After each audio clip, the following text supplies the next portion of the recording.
Hello everyone, welcome to another CPL Match of the Week. We got some Week 1 action, so no more Eclipse.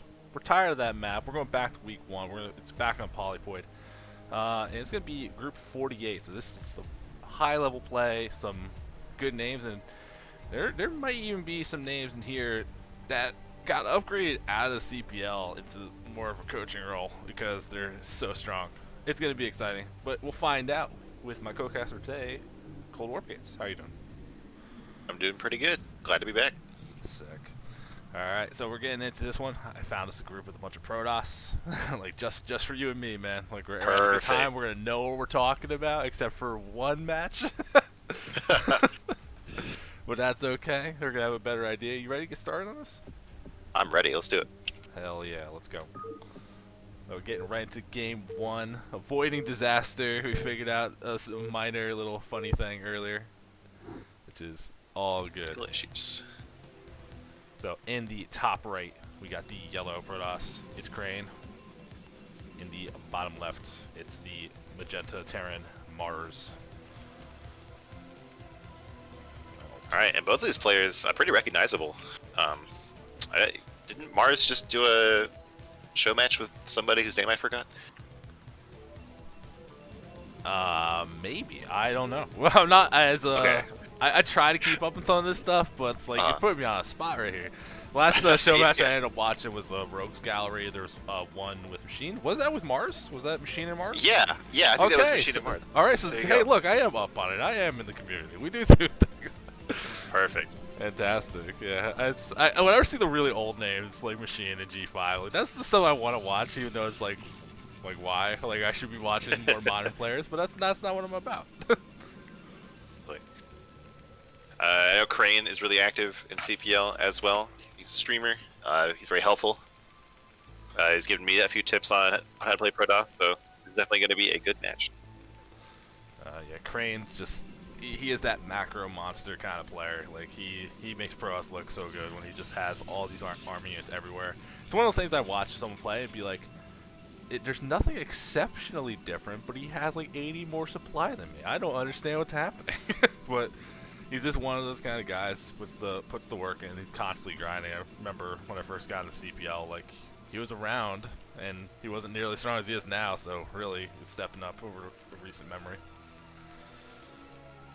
You'd love to hear it. Yeah. Nothing unusual from either players to start this game off, as I would expect. Gateway gas out of the Protoss. That kind of opener you're always going to see. From the Terran, there's a barracks in the way, gas on the way. So not even doing like a gas expand or anything. Although if you've been watching a lot of the recent casts, it has been Eclipse all the time, except for people using that meme BSL version of Eclipse. Was it Bombast Eclipse or whatever meme version they called it? So we're back on Polypoid, 4-player map. Macro opening's a little bit stronger because it's not guaranteed scout out right away. You might be getting cross spawns, nice big distance. So curious to see if we're gonna see big different maps. builds. Yeah, big map for sure. Crane always does this little pylon by the natural that I keep saying I gotta remember that. It's so clever, and then I do not remember to do it. Oh yeah, that is. There's so many little things you can get out of that pylon. It's just that opportunity to maybe pro drill if you absolutely have to. Seems like it's worth it in itself. Mars is working on that first factory. Pull some guys out of gas, so looking like there is a plan to get that early expand going, so nothing too crazy here. This is like, it's always hard in the beginning of these games, just like these players are playing so stock standard, no one's being greedy, like Crane's not doing 2-gate pressure, it's just 1 gate, we're getting range, it's going to be a robo eventually, fast nexus, just all the normal stuff you're expecting to see. And even Mars being responsible, getting the bunker up at the front, so it's like, what do we talk about when they're just playing like exactly the way they're supposed to? Oh, look at that marine deflection, denying that probe scout. Oh, but the SCV does make it in, the goon just walks right on by. I think the goon might be more important for Crane to get the goon across the map, start putting pressure on that bunker, so start draining the money a little bit, whatever little advantage you can get. Because it's not like Crane's doing something weird. He has nothing to hide here, you know? Yeah, that's true. That's true. I wonder if that was a deliberate choice. I've always kind of wondered that. Like, is it worth it for me to keep the first goon back and kill the scouting SCV? It looks like Crane says no. It's going to head out here to poke this bunker. Range is not quite done yet. Nowhere he's gonna, near done. All right. I mean, it's only taking shield damage, nothing too big. Yeah. Yeah, like the timing's a little bit weird to set it so fast. Though I think you would want to deny a scout because like it's scout. Here's the SCV coming back now, gonna see how fast that Nexus is, and it should be able to walk right back in. This time the goon does block it, does stop it from going in. It's trying real hard, but almost gets in, not quite. Doesn't see that the lack of like a second gateway, but just knowing that Nexus timing should give a player like Mars the info they're really looking for here. The one thing that helped me as a Protoss, but probably helps Terran more, is that like the latest normal expand for a Protoss to make their Nexus is going to be started by 4 minutes and 20 seconds. So that's like a really important timing for Terran to look for. That's why you see Terran send in their SCV around that time, because if you don't see a Nexus, it's going to be some kind of one-phase play. Oh, that's interesting. Like, there's always definitely times like that you can figure out, and it's just when I'm playing the other side of it, I don't like notice the time or not. Yeah, like you don't really think about that, but I think it's like a 28 Nexus gets their Nexus at 420, and then other than that, it's gonna be before that. So Terran, yeah, that's an important timer for Terran to look out for. That seems reasonable. You see another SCV is out on the map trying to get back in the mix, get some scouting info. Now, here you can start getting a little bit more information. Maybe if you can sneak in, see the gateway count. The Robo is made for Crane, but it's way off in the back. It's be hard to actually get there and scout it. Observer's on the way, so nothing unusual.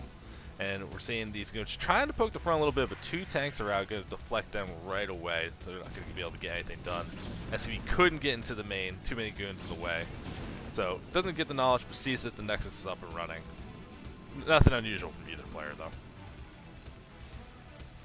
Yeah, I think Mars is gearing up to make a bunch of tanks. We have 2 factories, but they both have machine shops already. I think we're going to see just tanks pumped out of here. There is an eBay. It looks like it's for safety turrets, given that he couldn't scout the Protoss main, but I don't see an armory. You know, I don't see that kind of like investment in a late game play just yet.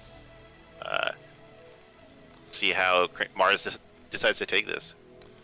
Yeah, not seeing an armory. You're seeing like a bunch of tanks getting made. And if we're looking here, like these turrets are just here. Like if you couldn't get in, I think it is just gearing up. So like I don't know. I'm assuming it's Robo. I'm assuming there's gonna be an observer, but it might be DTs. I gotta respect the choice. Crane just opting down, taking that third Nexus. That's this mineral third. So this, like the matches on this map are going to be so much different than what we've been seeing before already on Eclipse, because this third base that's commonly going to take isn't a gas base in comparison. So it's going to make for games to be a little bit different. We do see the observer going straight across the map to get an idea of what's going on. But Mars looking like they're gearing up. Lots of tanks getting made, no vultures, and I'm not even sure. Like, did he get the vulture upgrades either, or is he just really just pumping out these strong ass units? I don't think we've seen a single vulture yet, so I don't even know if it'd be worth it to get those upgrades. They don't take too long. If you want to switch into vultures later, I think this is just focusing on getting these tanks up. This observer does get in here, manages to dodge the turrets. It's going to see the 2 factories and the tank count. Can't get complete vision of everything just yet, but it's got to be a little suspicious about what Mars plans to do here. Let's see. Yeah, that tank count gotta be scary. And actually, the observer's seeing another factory going down.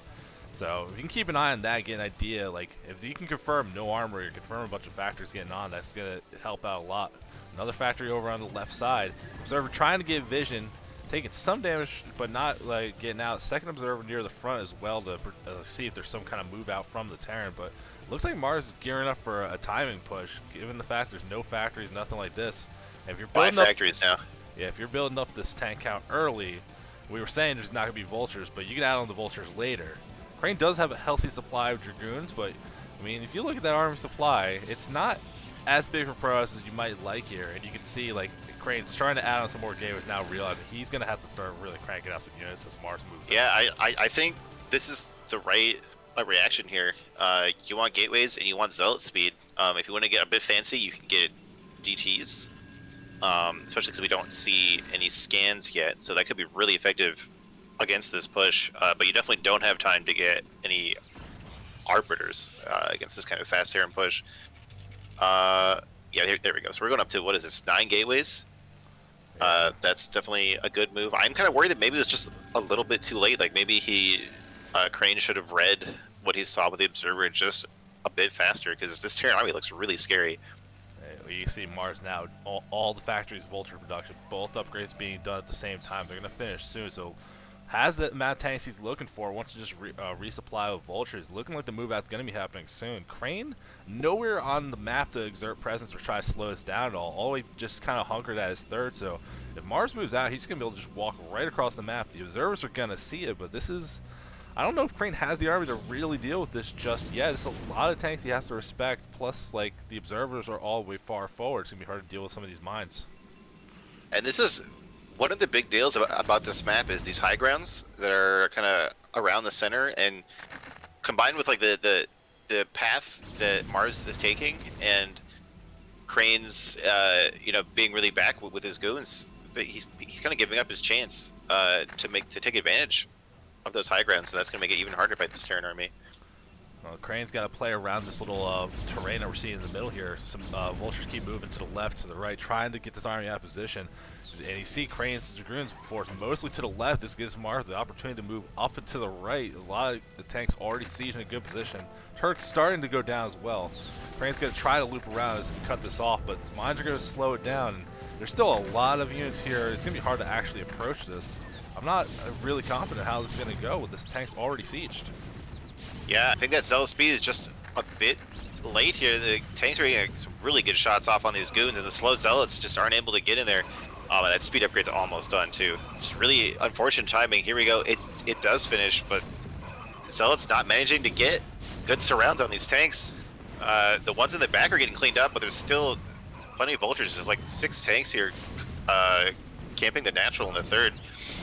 Wow, yeah, Crane taps out. Such a deadly push here from Mars. Yeah, even with the vulture speed, I think that attack from Crane, I don't know how well that would have worked, because you saw like Mars had all the vultures in position, so it was just all like a wall of vultures doing so much damage to the zealots, killing them really quickly. Them being slow didn't help anything, but it's not like they were going to get to the tanks anyway. They still had to work their way through the vultures, so a little unfortunate. The positioning for Mars, they're just really strong, but both players just playing like that kind of normal situation you're expecting to see, and just I think Crane being a little bit too greedy when Mars just wanted to end the game quick. It's such a brutal push for Protoss to deal with. Your timing has to be pretty exact. It's not much margin for error in your reaction there. Yeah, that's definitely a rough one, but it's okay. It happens to everybody, and if it happens to Crane, I'm not going to act like it wouldn't happen to me. Now we got our next, yeah. next game going in, bottom left, we got the green Zerg, RK Allen. And in the top left, in the blue, we got Ash Gang in the Protoss.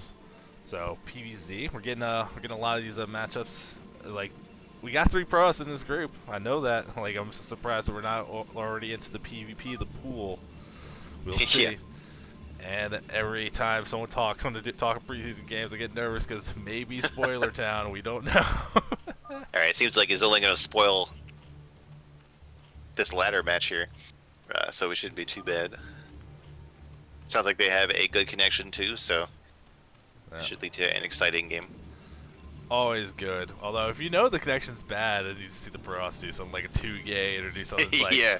The way you stop this is micro, and this is the kind of thing, like this pile position for this kind of wall. This is what I kept like harping about so much on Eclipse. It's like you don't always have to make the pylon part of the wall. Like you can set it off to the side, and you can have the gateway and the forge against the sides of the terrain to help close it off a little bit better. That ends up just working so much cleaner. I think that's what you gotta do on the bottom left for Eclipse as well. So these people doing all these goofy walls like I've seen on Eclipse, that's, you know, experiment with that maybe. Like, I'm not the king of walls at all, but it's like every time I see like that gateway like have to be stuck behind the forge because it just doesn't fit, I'm like, this is not what you want. We're seeing from RK Allen a bit of a greedy opening here, actually going hatchery first against Protoss. On a 4-player map, not likely to be scouted as quickly, so I respect the choice, but definitely still a little dangerous. Yeah, you know, I honestly don't think that hatchery first is all that greedy in this matchup. It is kind of a risk, especially compared to Overpool, but against gate first, like we see here, I think it's actually better, just because you get so much larva to deal with these zealots. So I honestly don't understand why we don't see Zerg do this more often. But maybe we're about to find out. we'll see how this game develops. One thing I do want to mention, I like the scouting path that Gang's probe took. Rather than like auto-click on the right corner of the map, the probe went through that third base there, and that is where an Overlord would have been at that timing. So that's a really nice small optimization there. Yeah, that is assuming that the Zerg scouts the way they're supposed to scout, which they said. Oh yeah, whenever I try something fancy like that, it's just the Zerg just scouted in the quote-unquote wrong way, and now I scout them after like 5 minutes because I took this like Z path around the map. Yeah, but just in case some of the players watching might not know, typically the Zergs, if you're on a 4-player map and it's like, well, arbitrarily, where would you go? Do you go up? Do you go left? Like, you have no idea. They usually send the Overlord the way to make it faster. They send it to wherever natural expansion is closer to them. So yeah, they send it to the natural that's like rotated towards them. But meanwhile, in this game, we have this gate first here. Some decent micro here with these Zealots getting very good trade here on these Lings. Gonna force more wasted larva out of All-In. Yeah, see, this is the kind of danger I think you walk into here. You got to make that balance. You have a lot of larva, but you still have a limited amount of resources early. You got to think about, are you trying to make a bunch of the Zealots or the Zerglings? Are you trying to get some drones in? So it's hard to balance like how much defense do you actually need before you're actually getting yourself into some trouble. We do see All-In didn't really go extra hard on these Lings, enough to deflect the attack, but after that didn't go too much further, and actually getting that third hatchery set up at the 6 o'clock base. So looking like that the Zealot pressure didn't do a crazy amount here, and it will set itself up for a pretty solid mid game. It didn't do too much direct damage, but I think this was great from Gang. Didn't overcommit. Oh no, this wall! Oh no! Yeah, so this never mind. So again, not the I'm gonna keep clarifying this every time I say something, but I'm pretty sure the forge goes on the left and the gateway goes on the right. Oh yeah, yep. And then we beat up line here. A gateway on the left, your defense is bereft. Oh god, no, no, he's on gateway vacation. On the right, your wall is tight. Oh, now, yeah, this is real painful. This is real sad for Gang, because I was gonna say that they were in a great spot here after this gateway first, but now it's a lot more even. It used to be 11 drones to 19 probes, and now it's 50. Wow, there's just 5 drones popped. So this is a great lucky break here for All-In. Yeah, this is so much damage. You can see that cannon that's at the front, very low health. So if more things happening, actually feeling the pressure enough to make a cannon in the main to stop this. Because right now, like, he has these Zealots back away. This wall's still incredibly porous. So like, realize like I gotta get something going. And All-In going for that like classic kind of Artosis strategy. When you're ahead, just get a little more head. He's actually just putting down another hatchery at another expansion. So he's at basically 3 bases plus that mineral, and there's no lair tech. There's a Hydra on the way. You can see, like, I think there's a preparation for All-In to get a little feisty, but Zealot's moving across the map, going to try to slow down All-In from making too many drones and getting a little too greedy here. Yeah, we'll see how much damage these Zealots had to get done here. They have to get something done, or else we just way behind. This kind of 4-hatch before lair with Hydras is really just gets out of control fast. Well, you see the Zealots trying to go for that mineral-only hatchery again in that mix. There's a lot of lanes moving out, though, and they do have speed. So if these Zealots get cleaned up, which it does seem that way, like, there's even still that opportunity to go for a reasonable counterattack. The lanes to clean up Zealots without taking too many losses, and you can see that Gang's wall still not looking great. Didn't add on more cannons, and here come a ton of lanes. If they could force their way through, especially, I would say, that left side. They could just kill that probe and just walk right on in. This could get really dangerous really quickly. And these Zealots, they aren't quite tight in the wall here. There's a big gap. Oh, no. Oh, no. Dude, when you said we had a group of so many Protoss, I was excited, but now I just feel sad. Listen, hey, that cannon that was made in the main actually got canceled, too, so 2 lanes getting in. That cannon's not going to be able to defend it. So more damage getting done. The probes do clean up the stuff that got through, at least. And you do see a Stargate and the second gate being 1 lane here with 5 kills in the natural. Jeez. Oh no, 6. This is a nightmare. Not what you wanted to see for the Protoss player. And you can see, trying to add on like 1 more cannon right now, trying to get something done. But I'm a little concerned because, like, okay, you got a bunch of Zealots. He lost a bunch, but it wasn't a nightmare. But the way he put these cannons, he put them one more hex forward. If there was going to be some big Hydra play, there's no room between the cannons being made and like the gateway and forge right now to make a second line. They should have been back with the pylon or up one more, I think. He's kind of like cutting off some of the options in case there's some crazy thing, which right now, Allen's economy, man, on nearing 40 drones and like got all these bases up and running, getting the Hydra upgrades you're expecting. They even got that Overlord speed on the way. The first Corsairs on the map flying way the hell around looking for extra bases on the 4-player map. So by the time it gets some scouting info, like I don't know if it's even going to get a lot of Corsair harass done.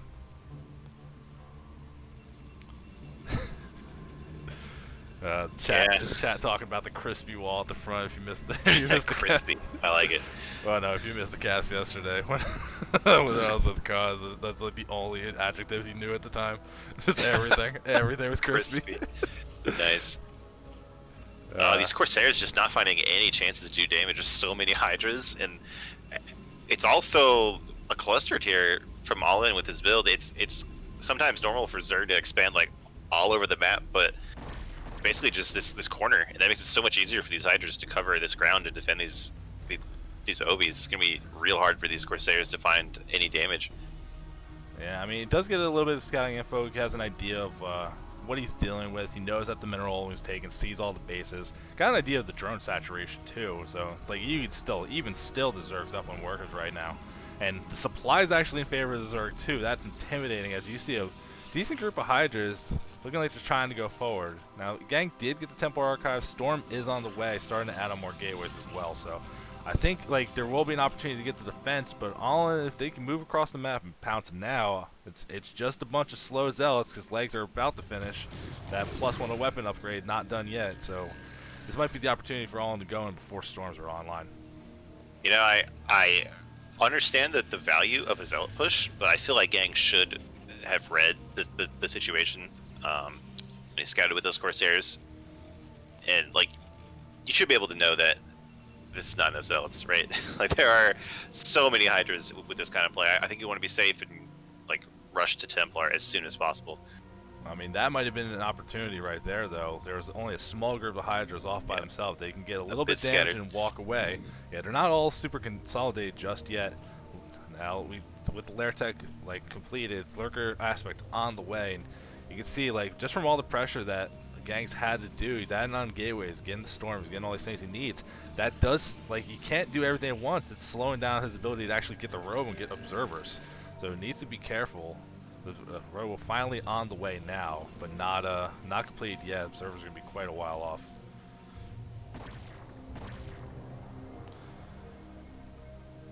And Probe did try to go off to the third again, expansion going. There's Ling there to at least see it and slow it down just a little tiny bit here. So going to be annoying for a Gang who really wants to get that next base up and running. Zerg's already been on 4 bases for so long. This can't feel comfortable for Protoss.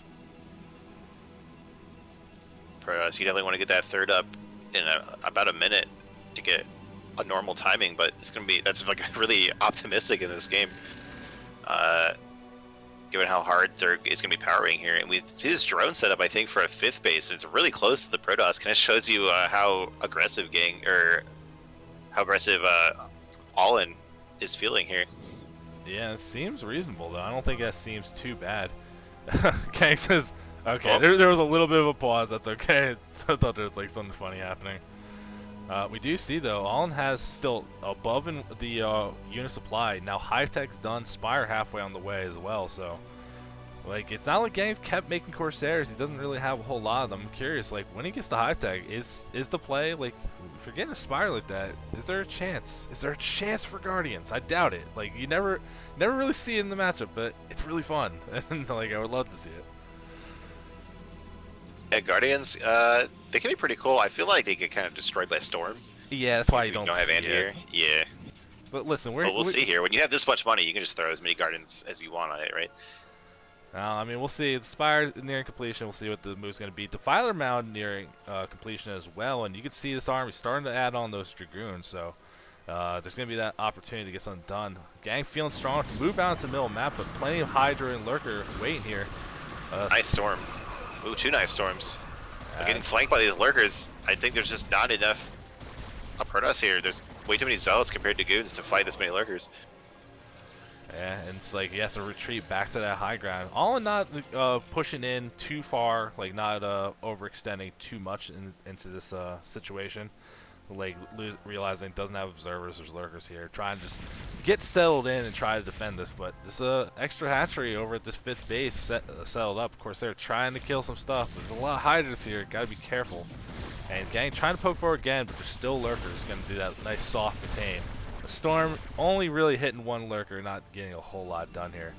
And like this is just a rough spot for gang. It doesn't feel super great, especially since the 3rd base isn't a gas base. Protoss needs that gas so bad for goons, for Templar, you know, for eventually for Reavers. Just you need so much gas in this matchup. And look, these lurkers are just fighting the goons straight up, even with detection. This arc is so nice for the lurkers. Yeah, it's been a little bit of a rough one. The upgrades for Protoss, like the +2 weapons is nearing completion now, while Zerg's already at 1-1, has a good lurker contain. Great drone count as well from this Zerg player, up to 62. All the hive tech completed. We haven't seen that Greater Spire, so my wish of Guardians wasn't happening, but still, like that does give the option just to get some skirts and deny drops later on. Like just these kind of little safe things that are going to help not lose the game. Okay, trying to clear out some of these lurkers, taking some damage, but managing finally to clear this out a little bit. But look at the map vision we're seeing from All In, moving overlords all over the place. He has complete control of what's going on. It's going to be hard for gang to get an next base going, but he wants to deny all in 5th first. Oh, this Ursidon though, the block. Oh, and they do snipe that observer. It's gonna be real hard for gang to get too much damage here. I thought they were gonna get in here right before these lurkers finish, but I thought that observer. It's been so hard to clear them out. A nice storm on 3 of them, but it's not enough to kill it, and the Templar goes down. So this Protoss army just has to back out of here. Losing that observer is so unfortunate. And look at this giant Zerg army moving out into the middle of the field to follow this up. Bunch of links surrounding this whole situation that we're seeing here. Decent storm trying to slow this down. But Allen's not committing a lot here, getting a good amount of kills. All the Zealots are now down. Now when it's just Dragoons and Templar, Lings are really good about fighting this kind of army. And Gang can't keep pushing forward here. He's losing so much of his supply. So stuff that is basically very minimal investment. The high tech when Zerglings get their attack speed upgrade, they're just absurd. Lings are ridiculous. Here we go. I don't think this 3rd base here from the Protoss is going to last much longer, and with that, I think Protoss is going to be forced out of the game. Yeah. And, oh, there you go. Yeah, it doesn't have to get killed. Knows that that's going to be it, but man, All In like hatchery first, getting 4 bases up so quickly. That's that kind of like long-term thinking you're scared of when you play against a Zerg. It's like don't do this to me, man. Look at all these units. You're supposed to just 3-hatch Hydra me. What you doing? Yeah, don't be even greedier. Come on. Really, I think this is all about that wall and the run by from earlier. So just put your gateway on the right next time. Big damage going on, yeah. There's a forge should be against the left wall, gateway against the right. Then you just gotta clog up the center, which he did have 2 zealots there. That's what you're looking to do, but yeah, just some of these easy little mistakes. After I introduce the players, we can talk about that a little bit more. In the top right, IRK Allen coming back for round 2. Once more Protoss blood. He's still in that green Zerg. And in the bottom right, Ash Jedi 1 wants to reclaim honor for the Protoss family, and he's in the bottom right with this pale yellow. For any Protosses struggling with that walling technology, it doesn't make sense. It's like, oh, this should all be hexes. It should be like StarCraft 2. If they're next to each other, it counts. Not in this game.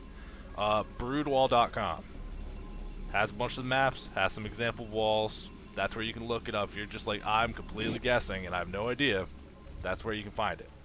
I think it hasn't been updated. Like, I don't think it has polypoid on it yet, but you can kind of like extrapolate, because modern maps kind of allow you to do like 1 of 2 or 3 patterns of walls on every spawn, so you can learn like some of the rules of walling. Yeah, which would be like some of the basic rules. Forge against left terrain, and then gateway against right terrain, and then it's like you want a gateway above a forge, above a pylon. That gives you like the least amount of walls if you have to wall like that, which a lot of spaces, that's kind of the plan.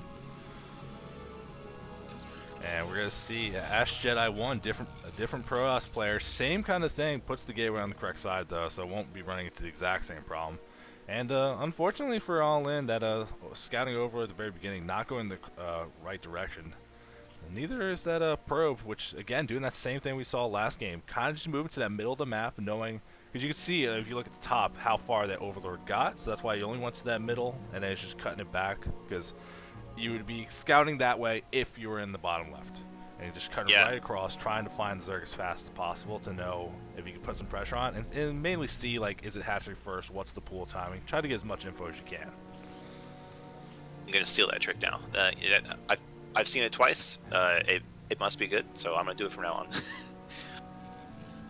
I like these players are like a very high level. I think your MMR is high enough where you can start reliably expecting people like this.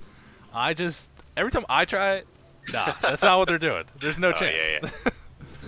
So that's one of those like higher level playing the game the way you're supposed to be playing it, and then the kind of stuff works. Lower level play, don't rely on it as much. It's still nice to try it, but it's like you don't know what the Zerg's gonna be doing. Allen did go for a hatchery first, then a pool, gas to follow it up. So, like, looks like feeling comfortable just getting that extra hatchery, getting the extra larva. First Zealot's moving across the map here. The hatchery is not even done, so we're talking about like maybe the benefit of having this extra larva. But it's this first Zealot moving across. The probes here as well. This is one of those very useful things early on. A probe hit can act like a little bit of a help for the Zealot to kill these links faster. So if you can keep this probe alive and do the good micro, like this could be troublesome for only 4 links.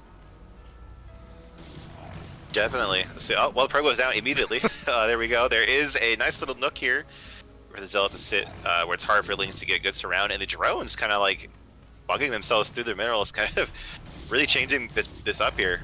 Still only one ling able to hit that Zealot. This is overall a very good trade for the Protoss. Yeah, that's about as good as you're gonna get. Yeah, definitely getting a good deal on the larva there. Wisely decided to keep the next set of Zealots at home and just get the expansion up, which I think is the correct way to follow this up, because once there's 2 hatcheries online, they have enough larvae to just kill all your Zealots. We always do see all moving across the map, looking like their strategy in the matchup seems pretty set up, especially against this gateway expand. We're seeing that the third hatchery at the gas expansion, laying speed on the way as well, and I'm expecting to see that 4th macro hatchery we saw last time. You see some links trying to move forward, see what they can see, but with the wall being tighter here and the Zealots are in position, plus it's going to be hard to move through. I don't think Allen's going to try to force a break on this. So I'm expecting to just start seeing more macro behind it, and as I say that, there's that 4th hatchery going down at the mineral only. Oh, yeah, it looks like Allen is a very consistent player and knows exactly what they want to do in this matchup. And after how well it did last game, you can't really blame him. Yeah, this probe doing a very good job staying alive so far. Lane speed done now, so not long for this world, but still staying alive long enough to try to get some information. It didn't see a lair on the way, it didn't see a hydrogen either. So we'll see if that could be read as like, oh, there must be another hatchery, or was it really wait until we kill that scout before anything happens? But I mean, Jedi's just kind of on that normal path where you're expected to see. Stargate just getting put down now, so nothing weird that we're going to see from here. Just getting fairly established. And compared to what we saw last game, look at that worker count. So yeah, all getting through in the game before, doing all that damage. Definitely it changed the landscape of everything. You can see Jedi 1 moving confidently out with a decent group of Zealots here. Not going to be able to like catch these speed lengths and really do anything, but try and just force a reaction out of Zerg. And you can see with a hydrogen going down the front, it's not a Sunkins or anything, but still, if you can get them to make more lings, do anything like that, it's definitely worth your time, as long as you don't lose all these Zealots in a silly way. Exactly. See here, we'll see what Jedi 1's reaction is going to be against this build. This kind of 4 hatch before layer into Hydras, it's not unheard of, but it is kind of rare, so not every Protoss knows how to deal with it. This is exactly the kind of fight we saw last game too. Zealots trying to go for this mineral only, getting caught in a rough spot. Still a good surround from these speed lanes, taking a good trade. And these Zealots going down. They did some damage, they killed some lanes, but it wasn't like a very critical amount. Still a decent amount on the map, and we're seeing All In starting that Hydra production, working on the upgrades now. And it seems like a lot less drone focus here without doing all that economic damage from the first time. Maybe looking to put some more pressure on early. Not that insane drone lead we saw last game. Looks like that this first Corsair is going to try to scout here. Should see that the lair has started. Won't be able to get the exact timing on that. Oh, never mind. Gets turned around by Hydras. There's seriously a caster curse. So you say anything, Yeah, and the players know they it's want us to ridiculous. be wrong. A Jedi one respecting the chance that it is some kind of big Hydra play, knowing there's a bunch of hatcheries here, adding on more cannons, and this is what I was saying last game as well, that the cannons are a little too far forward. You would get that second row between the cannons and the forge and gateway. You see, like, there's going to give an opportunity if you really need that extra defense that you can do it, but what we saw last game, the positioning would have made that much more difficult. I mean, these games looking very similar, though. We're seeing, like, just going towards Templar Archives. Didn't add any more gateways yet. I'm expecting them soon. But upgrades are on the way. That lair nearing completion, we'll see what's going to be done with that is. And a bunch of Hydras getting made. All-in supply, not nearly as high as it was last game. But the worker count's still relatively strong. And considering they're on 4 bases here, you still feel like Burroughs probably has a little bit of pressure on them, but catches a couple Overlords up here at least. Doing a great job with these Corsairs, constantly moving around, constantly looking for damage to do. Looks like these Hydras might be here just in time. Looks like one of these Overlords will go down and the Corsairs will leave. Yeah, there we go. No caster curse this time. We're trying here. All In very responsible. Oh, he comes back! No! Come on! Every time. We do see a DT being made. Trying to find some gaps in the Zerg defense here. We see there are no Overlords at the mineral only base, so there is a potential for some DT damage right there. Yeah, I mean, it seems reasonable. Just it's such a small investment, but if you can find that spot, or at least it's good for you can kill some of these scouting Zerglings. Because All In very responsible with these Zerglings. Put it at all the common expansions Pro is going to try to take next. Going to get full vision if there's some kind of move out, so you can get that reaction. And you can see right now, until he sees that move out, he's just adding on drones, still just adding on a bunch of workers, having that healthy count. So more hatcheries going down as well. Creep colonies in preparation.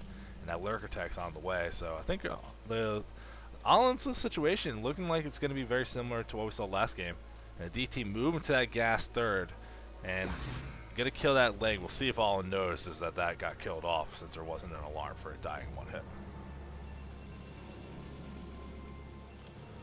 Yeah, we'll see. I wish this DC was just a bit more aggressive. You know, I know that denying scouting is good, but just killing 2 lings, like, you want to at least try to get more damage, right? I mean, it looks like there is Overlord speed, though, so All In is definitely prepared for this kind of thing. We're seeing a similar thing here with a kind of smallish Zealot move out and just a ton of Hydras. There we go. Looks like the Zealots maybe are deciding not to commit to that. yeah, it seems reasonable to not commit to that one here. The Corsairs still trying to find what they can, find another Overlord a little bit out of position. So these Corsairs a lot more active than we saw last game, but still All In added on a bunch of army here. That's going to put them a little bit of a supply block. Another one gets found, but look at all these Hydras moving towards the front. And, I mean, I think Storm is completed. They got the energy needed. They got plenty. So I think this attack got to be very careful to not just take a big bump of damage just like that.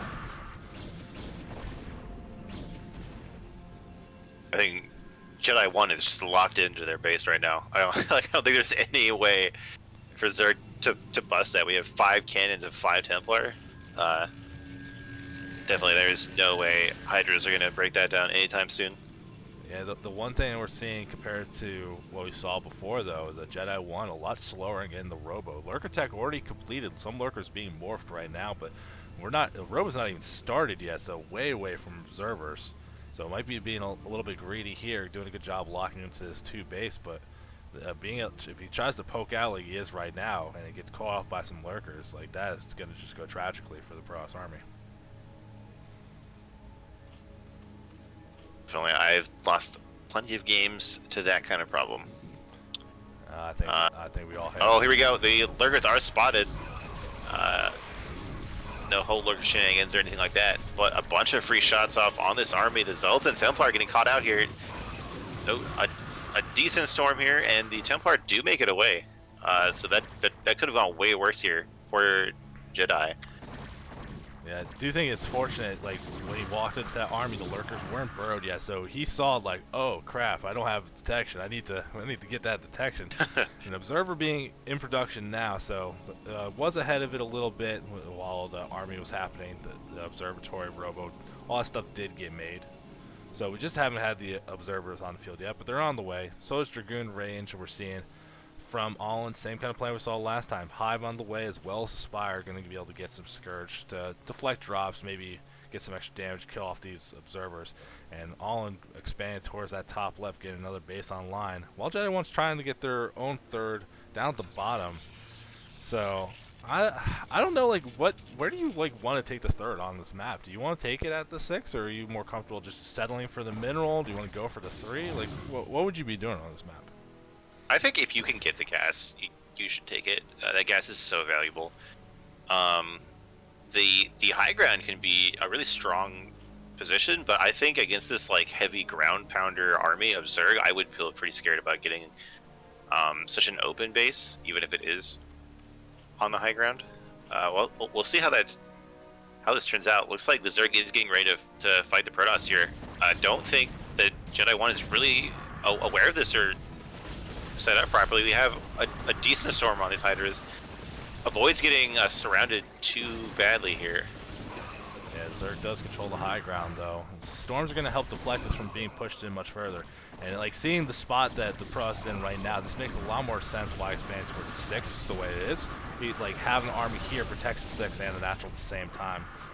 Trying to defend that third, probably a lot more difficult. So I'm starting to see the decision-making going on here, but still you have lurkers and hydras on this high ground. You got some storms trying to deflect this a little bit, getting a little bit of value for free as they try, but it's still going to be hard to move. These Templar are going to get sniped. Oh, there's no response storms. Oh, it's like 3 of them so far. 4. Wow, such value from these hydras. There's like 4 or 5 Templar going down. That's so much energy loss. And a lot of it's going to make it like the follow-up to this attack that much more powerful. A lot of gas investment that got lost. Now that the hive tech's done, we're seeing Nidus canals going down to secure these bases, make them a little bit more defensible. And then just lots of upgrades going down. You got the Zealot attack speed on the way. Edward Chambers just cranking out the upgrades to make these links extra threatening. And we are seeing like Allen's trying to set up that base in the top left. Nice about to finish, but there's a Protoss army on the way trying to stop it before it can really get online. But here comes some links right out of the Nidus, just in the nick of time. Defense here out of Allen. Yeah, I mean, still the situation for Protoss here, not so bad. Like, he's trying to get these attacks, but he did establish that third base. The probe count's reasonably healthy. Look at all these links and lurkers still off to the side. With Jedi 1 moving out pretty aggressively with this army, there's not going to be a lot back at home other than these cannons. But I'm curious to see, like, an Overlord seeing all this army movement, is there going to be a move from Allen to try to do some kind of counterattack and blow us up? Well, Jedi 1's actually trying to take a 4th nexus at the mineral only, but for not his base, for the bottom left base instead. So just taking what he can get right now, I guess. Yeah, it could work out. This little contained army here from Allen has been real passive ever since it got set up, and this has allowed this Protoss army to get all the way around here into Zerg country. Let's see where this army commits to attacking, but there's not a lot of defense in some of these places. Oh, here comes a big Protoss attack over this mineral third for Allen. Probably the least valuable base, but trying to get a good spot. But a lot of you still on that low ground, not fighting as effectively as they could. Decent storms, getting some good damage done, but still just a lot of Zerg army here. Both the armies kind of trading back. We're seeing army moving from the side as well for Protoss, trying to get as much damage done. These Zealots doing a good job here. I think they're currently up 1 attack upgrade, so they're making a short work of these Lings at least. And that mineral third base does go down, but here comes the second wave of attack. Lots of Lings coming in from the back, straight into these Dragoons. But the Templar get morphed into an Archon, getting so many kills, already up to 25. This Templar is well worth every drop of gas you paid for it. Oh yeah. It looks like Jedi might be able to clean up these reinforcements from all in too. Maybe he can save these units and bring them back. Right as I say that, another flank of Lynx comes in, makes mincemeat out of these goons. But overall, I think that was a very good push for Jedi 1. They've got their 4th base up and a 5th base coming in the corner of the map. We don't see anything from All In alive right now that can threaten those bases. Yeah, this also does take away that big container we saw outside of the natural that was controlling the high ground. There's just one Templar here, or one Lurker here. It almost kills a Templar for free. And is this going to be enough just to like give Jedi 1 a little bit more breathing room, try to threaten and expand, but Jedi 1 comfortable just taking the bottom left corner, taking a second main. And you can see if that's the way you're going to expand, Allen needs to be comfortable doing the same, going for that left main. There's one Zealot there that's going to slow it down if you just move with a drone though. So They'll even get there behind all these sunks. Was it for like from the earlier attack maybe? That moved there a long time ago. That's just been hanging out and having a great time. And you can see it's at 1 health. It's trying to get something done. AI being a little bit goofy, not letting that fly for too much longer. Now we're seeing Jedi 1 starting to add on some more gateways with all these bases online. I think that's the move, and that's definitely one of the big values of taking a second main, more space for extra gateways, so you can really churn out that powerful Protoss army. That mineral base got a lot of cannons, a lot of decent defense here, but remember that both players lost a good portion of their army during these fights.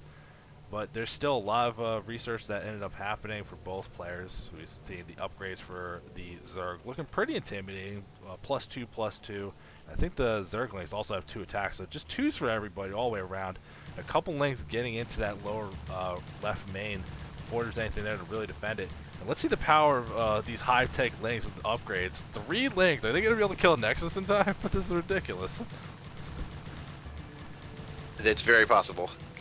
With the Adrenal upgrade, they're so ridiculous. Oh, and Burrow? Oh, man. Yeah, that's rude. Yeah, so speaking of the upgrades, like there's so many fights going on, it was hard to catch it while it was happening. Burrow did get research, it's done. So is Overlord Speed and Overlord Drop, both of those available as well. So that's definitely the move I'm expecting at some point from Zerg, because that always happens. It's just you send this freaking Ling. It's just so migrating his heart out here trying that Nexus is down to 140. This is just silly. Oh, 90 HP. There's only 1 Ling left. I mean, wow. All right, it does finally get cleaned up, but any further attacks on the space are going to kill that Nexus. For sure. Now we do see some cannons going there reinforcing it. But I'm just expecting, you look at all this giant ground army, you got this Overlord Speed and Drop. If you can drop that, look at the main. There's no cannons, there's no defense. If you get one good drop in the main, start chewing through those gateways. You saw how fast 3 Lings fought a Nexus. Yeah. They can destroy production build if you get one halfway decent drop. There is Defiler tech, lots of things getting researched. I know Consume's done, Plague's done also as well. So we can see that really in the mix as well. One full energy Defiler at the front lines here. One good Plague could soften up this entire army for these upgraded high-tech units to get in the mix really hard. But still, like Jedi 1 will have very comfortable sitting on a bunch of bases here. And all in only now taking that top left, so got the 5 bases quick, but sat on it for a very long time. See, it looks like All In is thinking about hitting the Protoss in their natural and main. The army is completely out of position. There's still cannons here, but I don't know if it's enough. That one good storm at the entrance definitely helped. Oh yeah, big value. Kill out some of these Lings at least. Oh, there's so many Lings going into the left side of the map. Oh, the observers get stormed a bit. I think there's just enough Protoss to defend this, though. Yeah, good play going off. We're starting to weaken all these Zealots and everything. But you can see like that there's a good defense here between storms, these upgraded Zealots, and then the cannons on the side. All tried really hard to attack a bunch of positions at once, and it just made all the attacks a little too weak. None of them really getting through. Now you do see Allen has a giant gas bank, which is like, that's like Zerg dreams right there. So he's just trying to poke around, see what he can get done. The Protoss army is still intimidating. Jedi 1 does have a good bank of money, so if things go down, it ain't gonna be too bad. But you see just constant pressure on this one base here. But if things are just getting streamed in like this, like all these goons and Archons, cans, like this is not going to be hard to defend. All needs to consolidate his units. He's throwing stuff away. Yeah, Jedi 1 is doing a great job defending here, like all over the map. Getting really good trades with these Storm. with these storms and good positioning with their army. This is a great way to play late game PvZ. Yeah, only thing I really want to see right now, which is something that I commented earlier, is like Jedi 1 took another main, but he hasn't added on more gateways. He's been sitting on the same amount of gateways for a good portion now. And look at the money he has. He's floating so much. He needs to work on it. Like, I think that would be the move here. We're just seeing the pro moving across to 9 o'clock, trying to get another base going. Jedi 1 deathly afraid of even trying to take the mineral only in front of his base. And I think trying to get another gas base established, deciding that the 9 o'clock is safer than the 3. While I'm gonna take the 3, and this would give me anxiety when the pros has an expansion right next to your base and has Overlord drops in speed with cracklings. Oh yeah, like that's anxiety all over the place. I don't want to ever see that happen. But I don't think. Ooh, there's a lurker drop with a defiler in it. Oh, look at that! Casting Darkstorm from the low ground at the mineral only of the Protoss and dropping a lurker behind the minerals. That's brutal. That's gonna be hard to clean up. That's a good reaction though from Jedi 1 to pull the very fast reaction on the probes. Pull things away here. Storm's gonna help clean this up, but that's that's a degenerate spot. That's what that is. That's like only like true Zerg players know about that one little spot. It's like, hold on, I got a plan. I know what I'm doing. This game's been going on for a while. We've been talking about who's been taking what expansions, but if you actually take a look, some of these Zerg bases, the mineral is getting reasonably low, but not mined out. Meanwhile, Protoss, very mined out, and I see a Dark Archon. This guy, let's go. Like, this is the kind of... We're going all the way to late game. I mean, we've been in the late game now, and we're even seeing, like, look, we're getting Reaver Scarabs, the damage upgrade for the Scarabs. Like, we're going into that really hard... super like late game defense, and this is like now it might be 15 minutes later than you thought, but here comes that one DT trying to find some value, but there is an Overlord here not getting anything done. Both players starting to near max, and I'm curious to see what is like the army composition gonna look like. Has a bunch of lengths moving in here. We've got this one Dark Archon, but look at this conga line just walking into Archons, just getting murdered. This ball of Archons in the storms. Wow, such a good trade here from Jedi. More and more storms going on the entire army. The Dark Archon is here. I haven't seen any spells out of it just yet. Yeah, I'm not seeing anything just yet either. It's a pretty tanky boy though. Like, it's got a decent amount of health and everything behind it, so it's in the front lines, not doing damage. A feedback goes down on one of these. Oh, a drop in the main of Protoss. Cracklings everywhere. There's a small group of Protoss units here, but they're gonna idling. I think it's enough to kill these lings. We don't see any defiler support or anything. But look at how much damage they've done. They killed so many pylons. They've killed several gateways. Yeah, the pylons are still not doing anything. Yeah, the pylons really aren't the problem here. I think either when you're doing drops like that, go for the gateways or go for the tech. Pylons, like, the buildings are gonna get powered. That's not the real issue. Make it take longer to rebuild things. Make it take longer. And all is getting cleaned up, but we're seeing a big move from Jedi 1 over to that 3 o'clock base, trying to break this up. It's just Archons. All Archons all the time. Oops, all Archons. Oops, all Archons. That is right. Managed to get right on top of these lurkers. The defense from Zerg not set up in time. I think this base is going to go down. Looks like there weren't that many drones here anyway, but denying this mining is going to be really powerful. We do have the first set of ultras coming out. I think the armor, the armor upgrade is done. But these ultras by themselves, I think, are going to fall to this army, especially if we see any cool spells out of the Dark Archon. Look at these ultras, like, on hold position. Storm getting stormed on. This is... Like, are they... Like, what's going on with these? Yeah, they're just sitting here in storms. I mean, is there an animation for Maelstrom? Oh, yeah, that's what I was looking for, Maelstrom. That's why I'm like, maybe they're stunned. Yeah. I'm like, I thought there's an animation.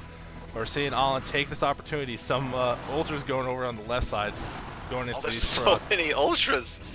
It's a Alan late having game. a huge bank and dumping it all into these ultras. That's gonna be hard to deal with. I mean, we did see though, Jedi 1 did get that Scarab damage upgrade, and even if you just go DTs here, like, there's definitely units you can make as Protoss that really do damage to ultras. So when you go really hard on them like this, it's just about actually making them and stopping. You do see a Reaver way in the back, seeing if these Ultras can get through. They still have to go through the buildings. They are kind of big. They're having a hard time with these gateways here. Even in the late game, putting gateways in these chokes really messes with the Zerg AI, as you can see. And any kind of little stuff is working well now. Allen's reestablishing that base over 3 o'clock. Bunch of lurkers already there to help defend that if there's another push. But you can see Allen's worker count very healthy, finally mining out the main a little bit. And it's looking like the natural, nearing the same situation. Same with the 12 o'clock. So while we do see Zerg a bit all over the map, it will actually be a problem that the minerals are starting to run dry. As far as Protoss though, like, there's still a decent amount left. These bases were taken a little bit later. Jedi 1 stayed on 2 for a while. So the economics of what we're seeing here doesn't look so bad. And we're seeing, like, finally some more tech getting added on for Protoss, trying to get some things done. That shuttle speed upgrade, that could be like that big power move to shut down some of these bases in a hurry. Especially if it's a little bit of a quote-unquote slower army like Ultras compared to just a lot of Lings. That makes sense, and we are seeing a lot more gateways going down for Jedi 1. Looks like they finally figured out how to spend their bank, hopefully. Gonna make them able to trade, you know, do more trades with these big Zerg armies. And I do think we need to see some storm drops and maybe like Zealot or DT drops on these bases. There's like Zerg drones mining everywhere. This one DT trying to go back into that third base. Oh, there's so many lurkers. So many lurkers. That died immediately. So it's a little scouting, but that's fine. Now we just see all trying to claim every other base on the map they can. The 2 mineral onlys by the Protoss are the only 2 not really being pressured, but there's still even Overlords seeing that the Protoss didn't take them. So if you're a Zerg in this spot here, like, your worker count's healthy, you're maxed out now, you're just kind of accumulating things and working on tech, which, speaking of tech, we're actually starting to get air weapon upgrades beginning research. I'm curious if that's going to just be for some big late switch into like a mass mutable to punish, like if it's just a big Zealot army or something.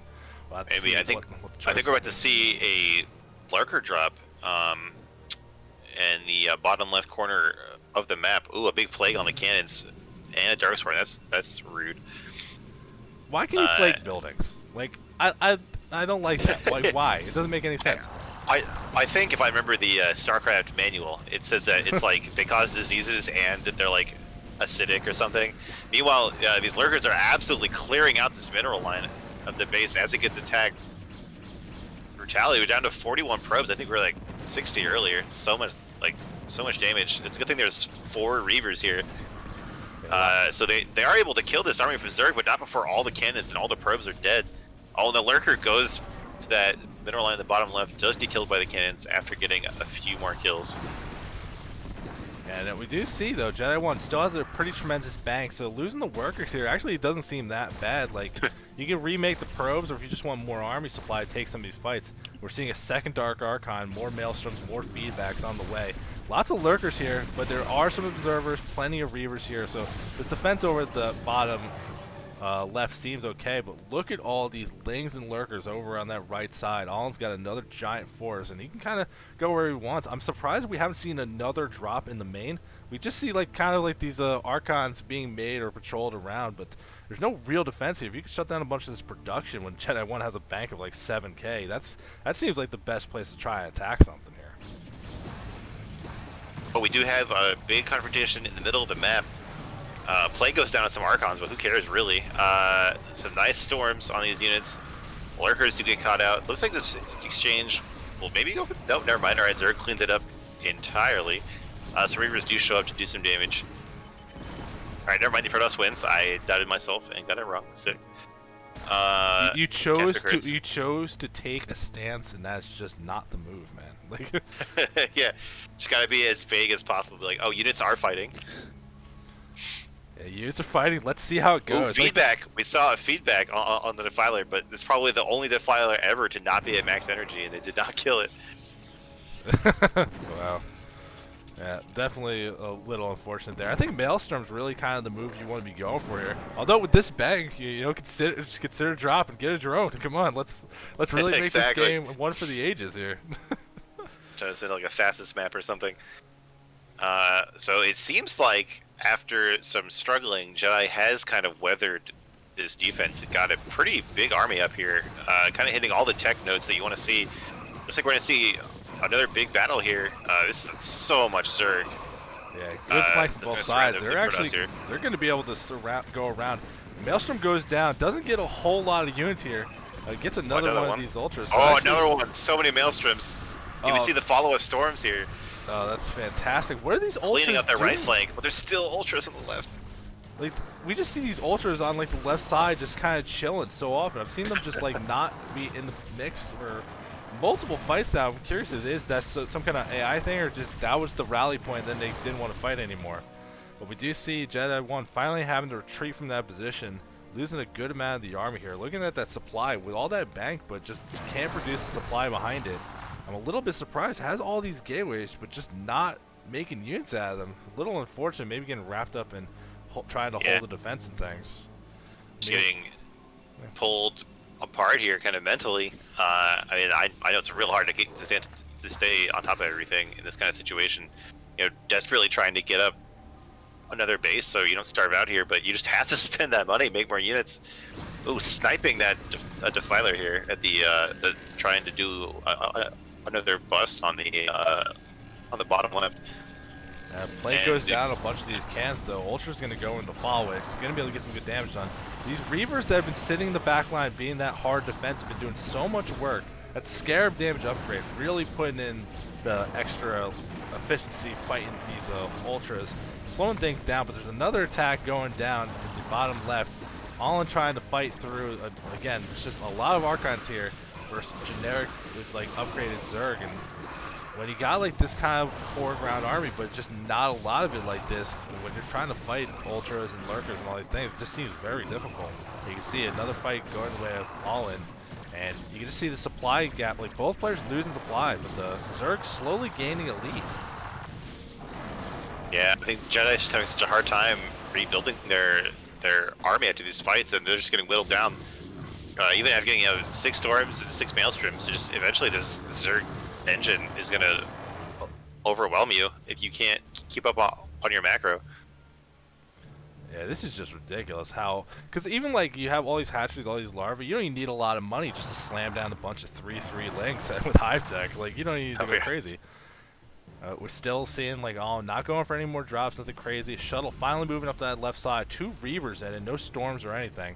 So it's going to look to see if we can find some opportunity to get something done. To be dropped right to a mineral line, going for a sunken instead of these drones. And that burrow, the burrow. Oh, the sassy burrow. Just rude. All-In is just on top of everything here. That is fantastic. We're seeing more units coming down on that left side. Oh, the observer's here. Yeah, I mean, still, like, this was a lot of Scarabs going down. It had to kill a Spore, kill the Sunken. But here comes some Scurf out now. They're going to make sure that shuttle doesn't get away. But there's so many units being streamed to that bottom left to put more pressure on the Protoss, while some units going into that 9 o'clock to defend that expansion as well. So All-In keeping up with this late game, which, like, we're past 30 minutes. This is snipe PvZ territory now, where it's just extended marathons of who can stay in the game longer. You can see that Jedi 1 having trouble spending the money, keeping the macro up in, in these situations. And meanwhile, All-In just gets to make a pile of Ultras whenever he wants, and it looks like he's macroing like a god. Exactly. That's the real role of Ultras, just to spend your money. And I think the last mining here from Jedi is going to get shut down. Just got like grinded down here by this constant Zerg onslaught on all fronts. Yeah, you can look now. I mean, it is Ultras, it is misleading, but still, that supply doesn't lie. Over 100 up now for All-In. These bases getting cleared up and putting all the pressure in this bottom left. There's a bank to work with. This is the only mining base. If you can shut that down, it's going to be hard to actually get back on the map and reestablish anything.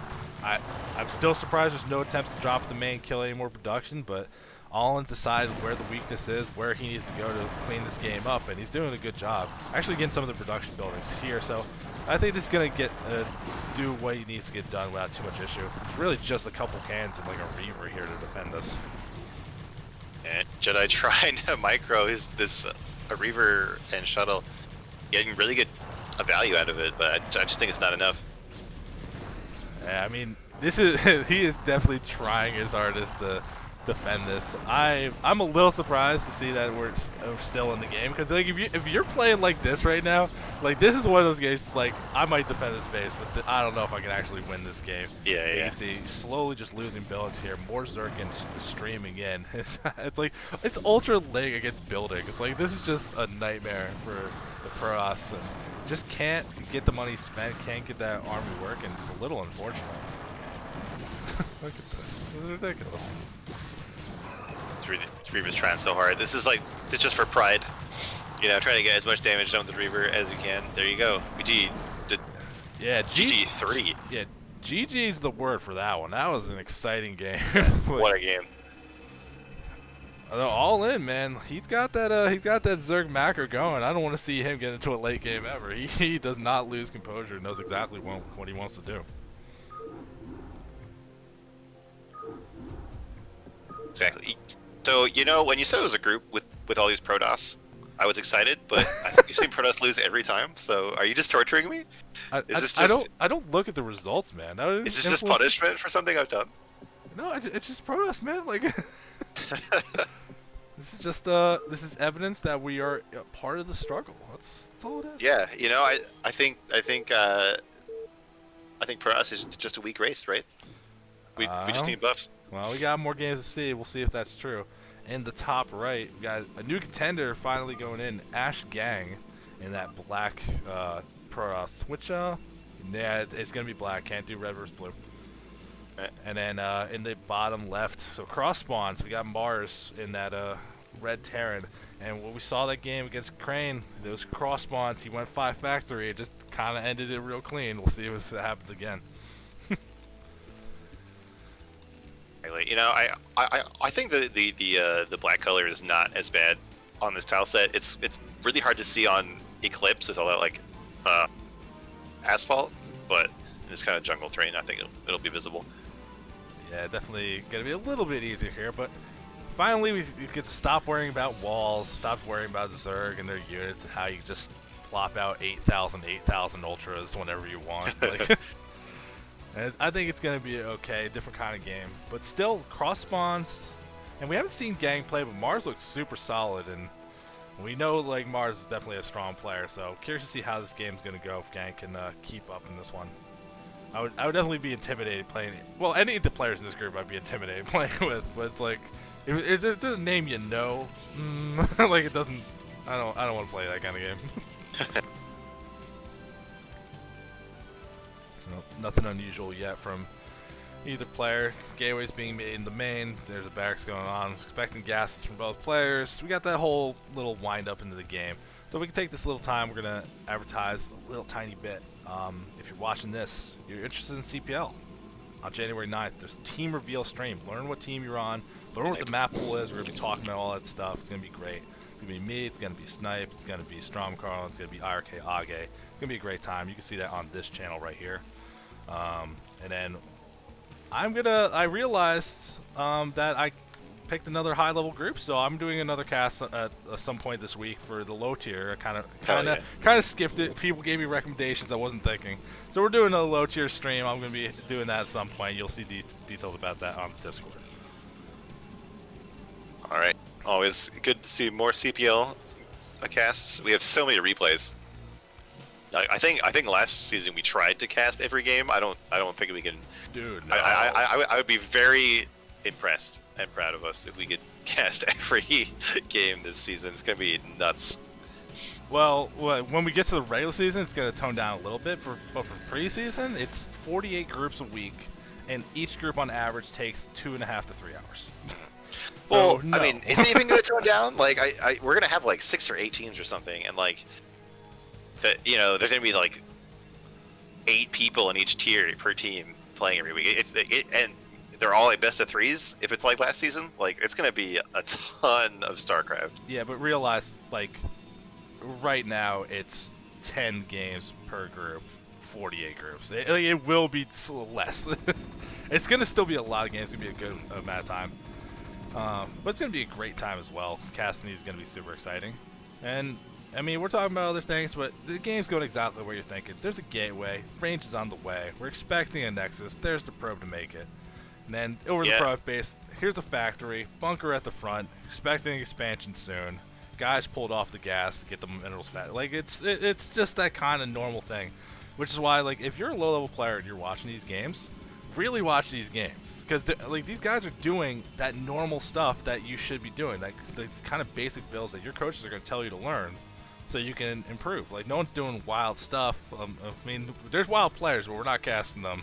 We haven't seen them so much. We're just seeing stable builds that anyone can learn to some degree and help improve their play. Yeah, I think this is exactly the same building placement that we saw from Mars in the last game. Like this is very well practiced. I remember, I think it was at the like StarCraft remastered event, like when it came out. They had all the old crew together, and they're telling stories about Noni. About he'd like always like to put his pylons in the same place. So if you blocked them, he would just quit the game because he just couldn't handle it. I started to get that vibe from Mars here, getting these buildings down in exactly the same place. I mean, that's one of those low-key things. Like, we're Pro-House players. We have to deal with it too, but definitely Terran really has to deal with base management because supply depots take up so much room. And it's like, the moment you start seeing, like, that's why you see all these, like, higher-level players, they put the supply depots along the bottom, along the side, like, out of the way in ways where it's like, there's never going to cause an issue. It's so important to, like, think about your base layout for Terran, and I mean, really for all races, but definitely Terran, just because you just don't have infinite room. Now, I got cut back here. We're seeing a Oh, this Goon's going to stay here, but this mine, oh, big hit there. Good value for Mars. Really denies scouting for Gang for a long time, and gets this really rude mine here at the mineral only third, and he's about to get one more at the gas third here. It's just like, it looks small, but this is such a good opening for Mars. It's going to be so annoying. It looks like the observers are ready to come out. Actually, a pretty fast Robo and Obs here from Gang, but we don't see the. Okay, we finally see the observer started, but I would predict we're going to see this observer cross the map, and maybe not even see these mines. So it could, yeah, that could really delay this third base for the Protoss, and that is a major pain point in this matchup. Yeah, you gotta get that observer in the Terra base. You need to get an idea of what we're seeing. Is it a bunch of gateway, or is it a bunch of factories? Is there armory? Is it double armory? Do we see a science facility? You need to know how long Terrans plan to build up before that attack comes out.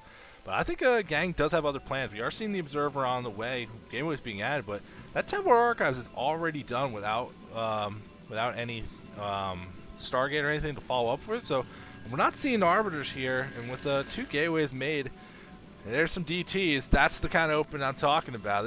This is how you get into the Terran mix just a little tiny bit, and see if this DT drop's going to get the job done, get some damage done.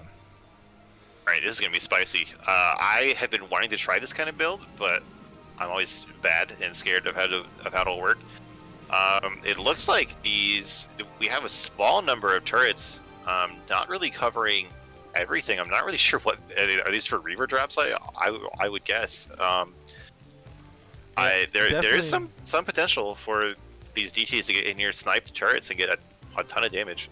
Yeah, I think the ones you're seeing a little bit more is like just to help deny the scouting a little bit. Definitely the one in the naturals for anti-Reaver, just because it makes it a little harder to approach, a little harder to retreat, kind of commit to keeping the shuttle in Terran base.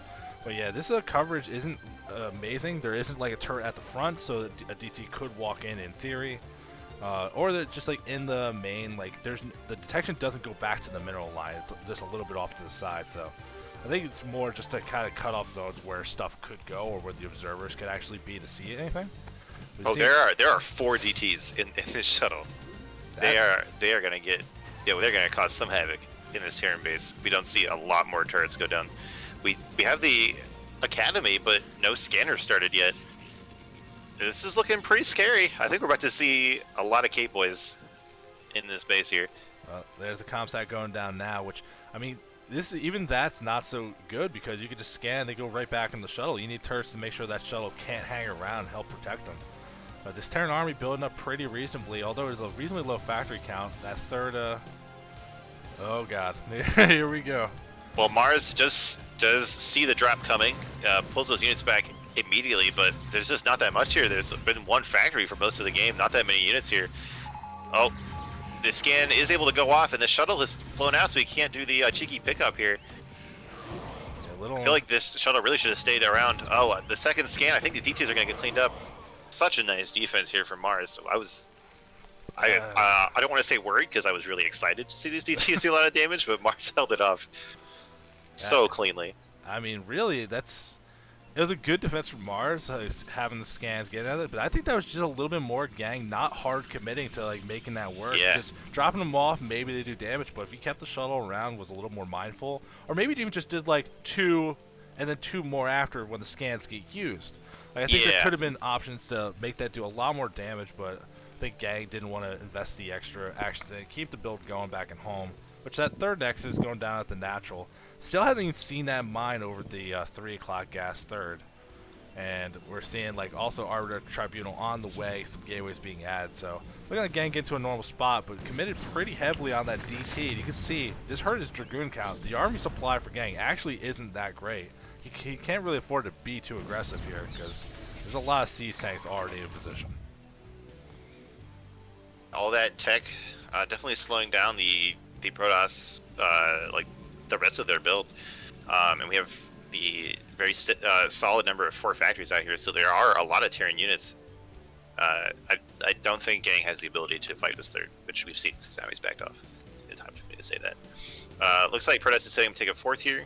Not a bad move. Definitely need to get that economy going to match the power of the Terran. And this is the kind of thing I was talking about. It's like you want to have an observer in the base, get a deal what we're expecting from Mars. He's got double armory up at the natural and science facility done, so +2/+1 on the way. You know, looks like Mars trying to get that army built up a little bit more. Started to add up some factories now, so really going to be able to get some muscle on the map, get some decent map control. But you can see, like, he's already the army count's not like Pross is way ahead in supply. And these because he's going for that DT job, going for these things, this 4th base feels a little bit more delayed than you would expect. Because I mean, 4 DT drop in the shuttle, that is a very hefty investment.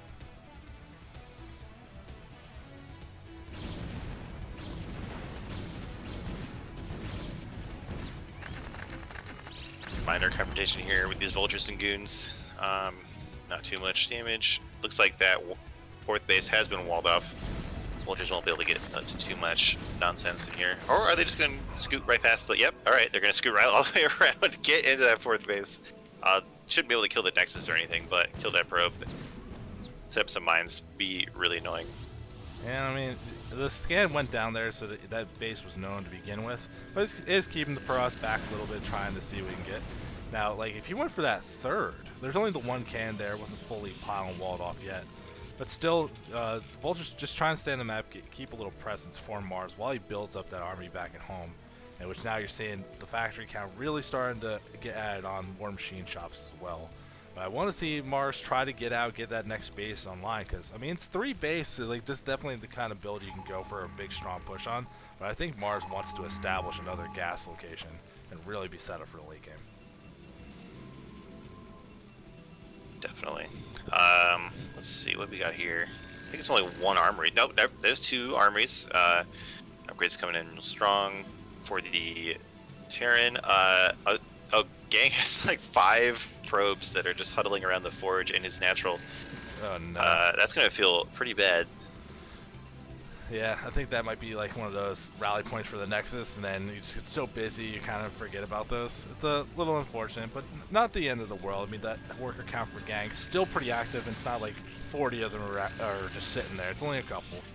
So Gang's spot looking pretty good, being responsible, canning up that 4th, but we're seeing this army kind of move around the map. It's hard to see because of the black color, but trust me, it's moving. It's trying to keep that control. And but we're not seeing him kind of move towards the other bases, clear out that mine at the 3rd or anything like that. It's just kind of building up this kind of core ground army while Mars still getting more vultures, trying to get mines to the map, get some control. But a lot of the vultures there get cleaned up for very little value. That's not exactly what you want to be seeing right now. It's looking a little bit scary here. I do have this move out here. I don't think there's much potential to bust the Terran right now, though. I mean, still doing a good job clearing things off. Now that Arbiter's been on the field for a while, building up the energy, nearing that critical 150 for the recall. And I mean, I see science vessels here, but I didn't catch it. Do you know if Shockwave got researched yet? Any idea? I didn't see, Nah. but Well, we'll find out when yeah. Arbiter gets shockwaved, I guess. Yeah, I'd be kind of surprised if it wasn't at this point. Mars has been so good at hitting the basics of his build. Seeing Mars again with these vultures being very bold, trying to move out, get some mines over here. But it's like these mines aren't in the kind of spots that I'm expecting. Like I'm usually expecting more in the middle of the map, cutting off army pathways. But it's like so many being invested right there. It's like this isn't cutting off a flank. The vultures going in though for the main, trying to get some damage done. And there's no cannons back here. There's no army. Like this could be really bad. The mines I think were already used, but still this could be a bunch of probe kills. It is. The vultures are so good at just exploding these probes. Not too many left here at this base, like you were saying, but... so in the meantime, Protoss is trying to kill this base in the 6 o'clock, but Terran just flew away. Yeah. So I mean, no big losses on either side. I mean, it still slows down the base, which that's kind of good enough. These vultures getting a little bit of damage done, shutting down the mining a little bit more. Gang nearing that max supply here. And it's trying to get everything set up, getting some more upgrades for the units back home. But it's not like there's the upgrades are particularly great right here. And just kind of saying like there's some bases here, but it's just this core ground army moving around with some arbiters. And I think like looking for an opportunity to take a fight and try to trace some units down before he hits max, but not finding any real chances. But he's not really trying to force anything either. So I think that's good. You don't want to be like just throwing things away. As I say that, looking like a fight's being engaged. Good storm on all these vultures up the front. The big stasis? Question mark? Giant stasis. Holy! There's so many arbiters. We get so many tanks and stasis. What the hell is that? Those are the best stasis I've seen in a very long time. Yeah, Look at this. Ridiculous. Everything's gonna get completely surrounded here by Gang. But you know, so much with stasis, but I feel like it's all gonna pop out at the end and kill what's left. It kind of hurts to say, but I think maybe he just stasis too much. Didn't have the, he didn't have the units to deal with what was left either. Yeah, that's actually a little unfortunate. Still ended up kind of losing the fight, even though he stasis like what is that? Clean like 12 tanks. Like So much. That's 10 tanks and some Goliaths. Like he got so much stasis out of that fight. Still actually ended up losing it. The supply is back to even, but Mars managing to set up a CC on that 9 o'clock base, setting up another base. And you see Gang trying to take the upper left area. Typically, Protoss not a giant fan of expand towards the Terran, but it seems like the choice is being made here, thinking that that wasn't going to be the way. And Mars kind of scanning around, trying to find where things are going to go. Gang moving way out of the way across the bottom. I don't know if you want your army this out of position when Mars is pushing forward with a bunch of well-upgraded tanks.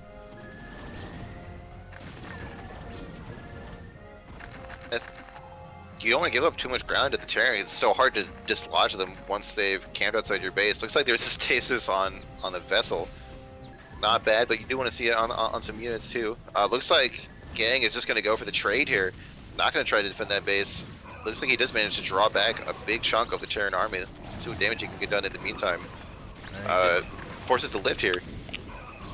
Gets a lift on the CC, but it was the mineral only. It doesn't affect the gas income, which that's the much more critical kind of bases. And we're seeing lots of these tanks moving back here, but still, there's a big Terran presence. They killed off the mineral third that the Protoss took, and it's still in a very good position, cutting off the reinforcements between the other expansions that Gang took. So as the attack goes forward, Gang ends up losing a bunch of units. It slowed down some of the Terran mining as well, but now look at Mars' setup here, cutting off reinforcements, gonna make it hard to get to anything, and he looks like he's trying to push up towards his 12 o'clock base, get some damage done there.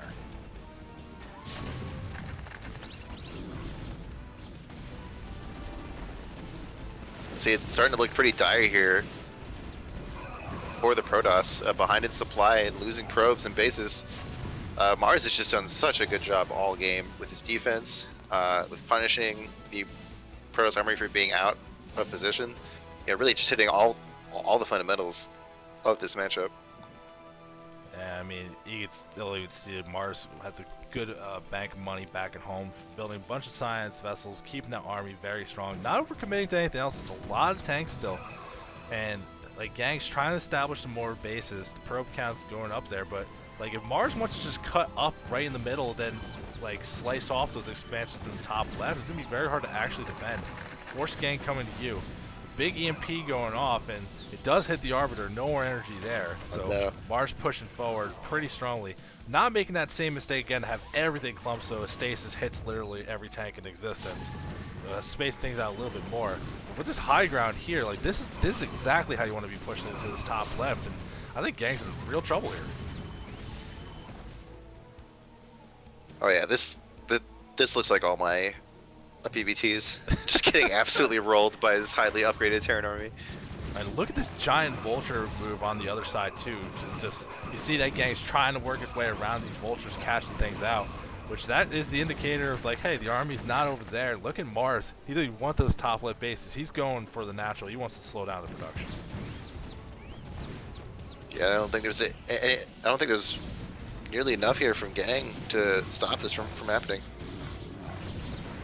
Couple cannons in the top left, so a little vulture run by doesn't get anything done, but look at this foothold Mars gets to the natural. Tanks on the high ground, so much power here. They're not even sieged up, but they're still +3 on the weapon, so very effective units here. Pros upgrades nowhere competition, and Gang tapping out of that one.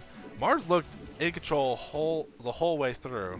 The Gang had a little bit of initiative going for that DT drop, but then after that just couldn't get anything rolling in comparison. Yeah. Dude, Pro-S is, what, like 0-4 so far? Hey, there's gonna be pros versus pros. Oof. Relax. Yeah, at some point, Pro-S is guaranteed to win some games today. Yes. I need a break real quick. Is that cool? Yeah, that's completely fine, man. Alright, I'll be back in a few minutes. Not a problem. We could do a little plug-in on stuff. We could talk to the chat a little bit. Hope you guys are having a good day. January 9th, you want to be around. That's going to be the team reveal stream. Find out what team everyone's on, what the map pool is, learn a little bit more about the coaches, the players. It's going to be hosted by IRK Age, and it's going to involve me. It's going to involve Snipe, who's pretty active in the chat here. And it's going to also involve Strom Carlin, so you're getting a bunch of the CPL admin, getting you hyped for Season 6. After that, you're going to be divided up into your teams. You're going to start meeting your coaches. We're going to get into that full real swing. We're still going to be having plenty of casting to go, but once we get into the regular season, preseason casting probably going to be coming to a close. We're going to get started on the regular season. Match of the week is going to still be going live through there. It's going to be Tuesdays and Wednesdays, the similar kind of time slot that we've been doing. Other than that, I did mention it before. I got suggested groups this week. It's like, hey, this one's good. You should do this one. And it's like, all right, I'll listen. That sounds promising. I didn't realize I picked 2 high tier groups, so I still have to do a low tier cast. I don't know if that's going to be on the CPL official. That might be on my personal. But if you stay on the Discord, you're going to get details for that. I'm going to be casting some of the low tier games at some point. Maybe I could sneak in, do it in Carbot. No one will notice. No one will ever know. But other than that, like, we still got so many casts for people. If you look around on the Discord, there's a channel called CPL Official Streams. You can see when people are casting things. So you can check out their channels, follow them because they're spending the time. They're streaming, they're giving you content. You should check them out. But you can see their casts on the archives or on our YouTube, which there's a bot in the chat that kind of plugs that every so often. So we got a YouTube channel giving you all that kind of stuff. Other than that, I hope you guys had a good holiday, good New Year's. Everything stayed safe. We're into 2021. We're having a great time. We're doing that kind of CPL casting thing, so we're just getting amped up and ready.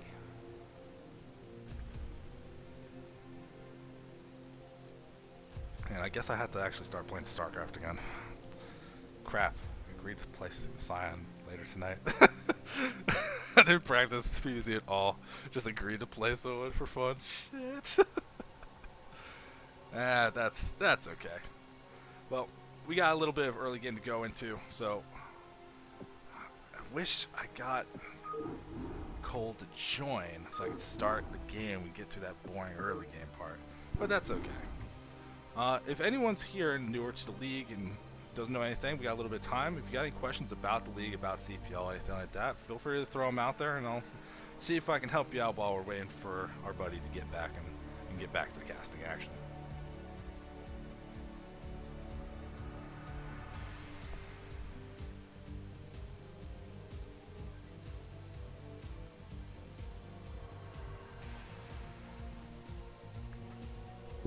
Snipe, no, this is my honor. I have to do it. I'll lose like a man.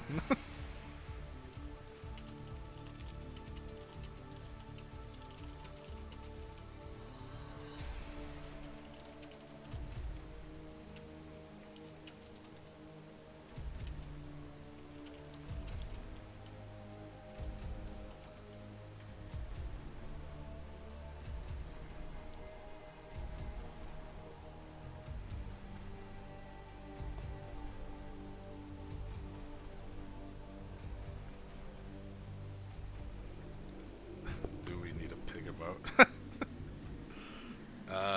You could. Who's my favorite co-caster? Why is it Warpgates? Do I answer that while he's not here? Ooh, that's a bold one. Sounds like that was perfect time for me to come back. Hello. Well, now that he's here, well, my favorite. Now I love casting Cold Warpgates, but it's definitely the Blime. He knows more than me, so he covers my ass when I'm dumb. So he's definitely. You like Mr. Rhyme better than me? Wow. I like Mr. Rhyme better than you, despite the rhymes. Let's throw it that way. Yeah, I was gonna say it sounds like I should be rhyming more. Please don't. In the top right, Ash Jedi 1, Green Protoss wants to bring some honor to the Protoss name, but the Slayer of everybody, Mars, is in the bottom left. Oh, he just looks so solid and comfortable in this matchup. Hopefully, we can Ash Jedi 1 can put up a nice thing. And given the way they're talking, looking like the connection not particularly amazing, so we'll see.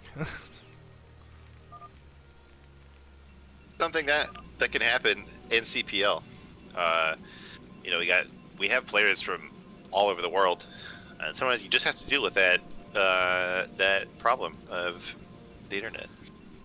Yeah, it's going to be a part of it.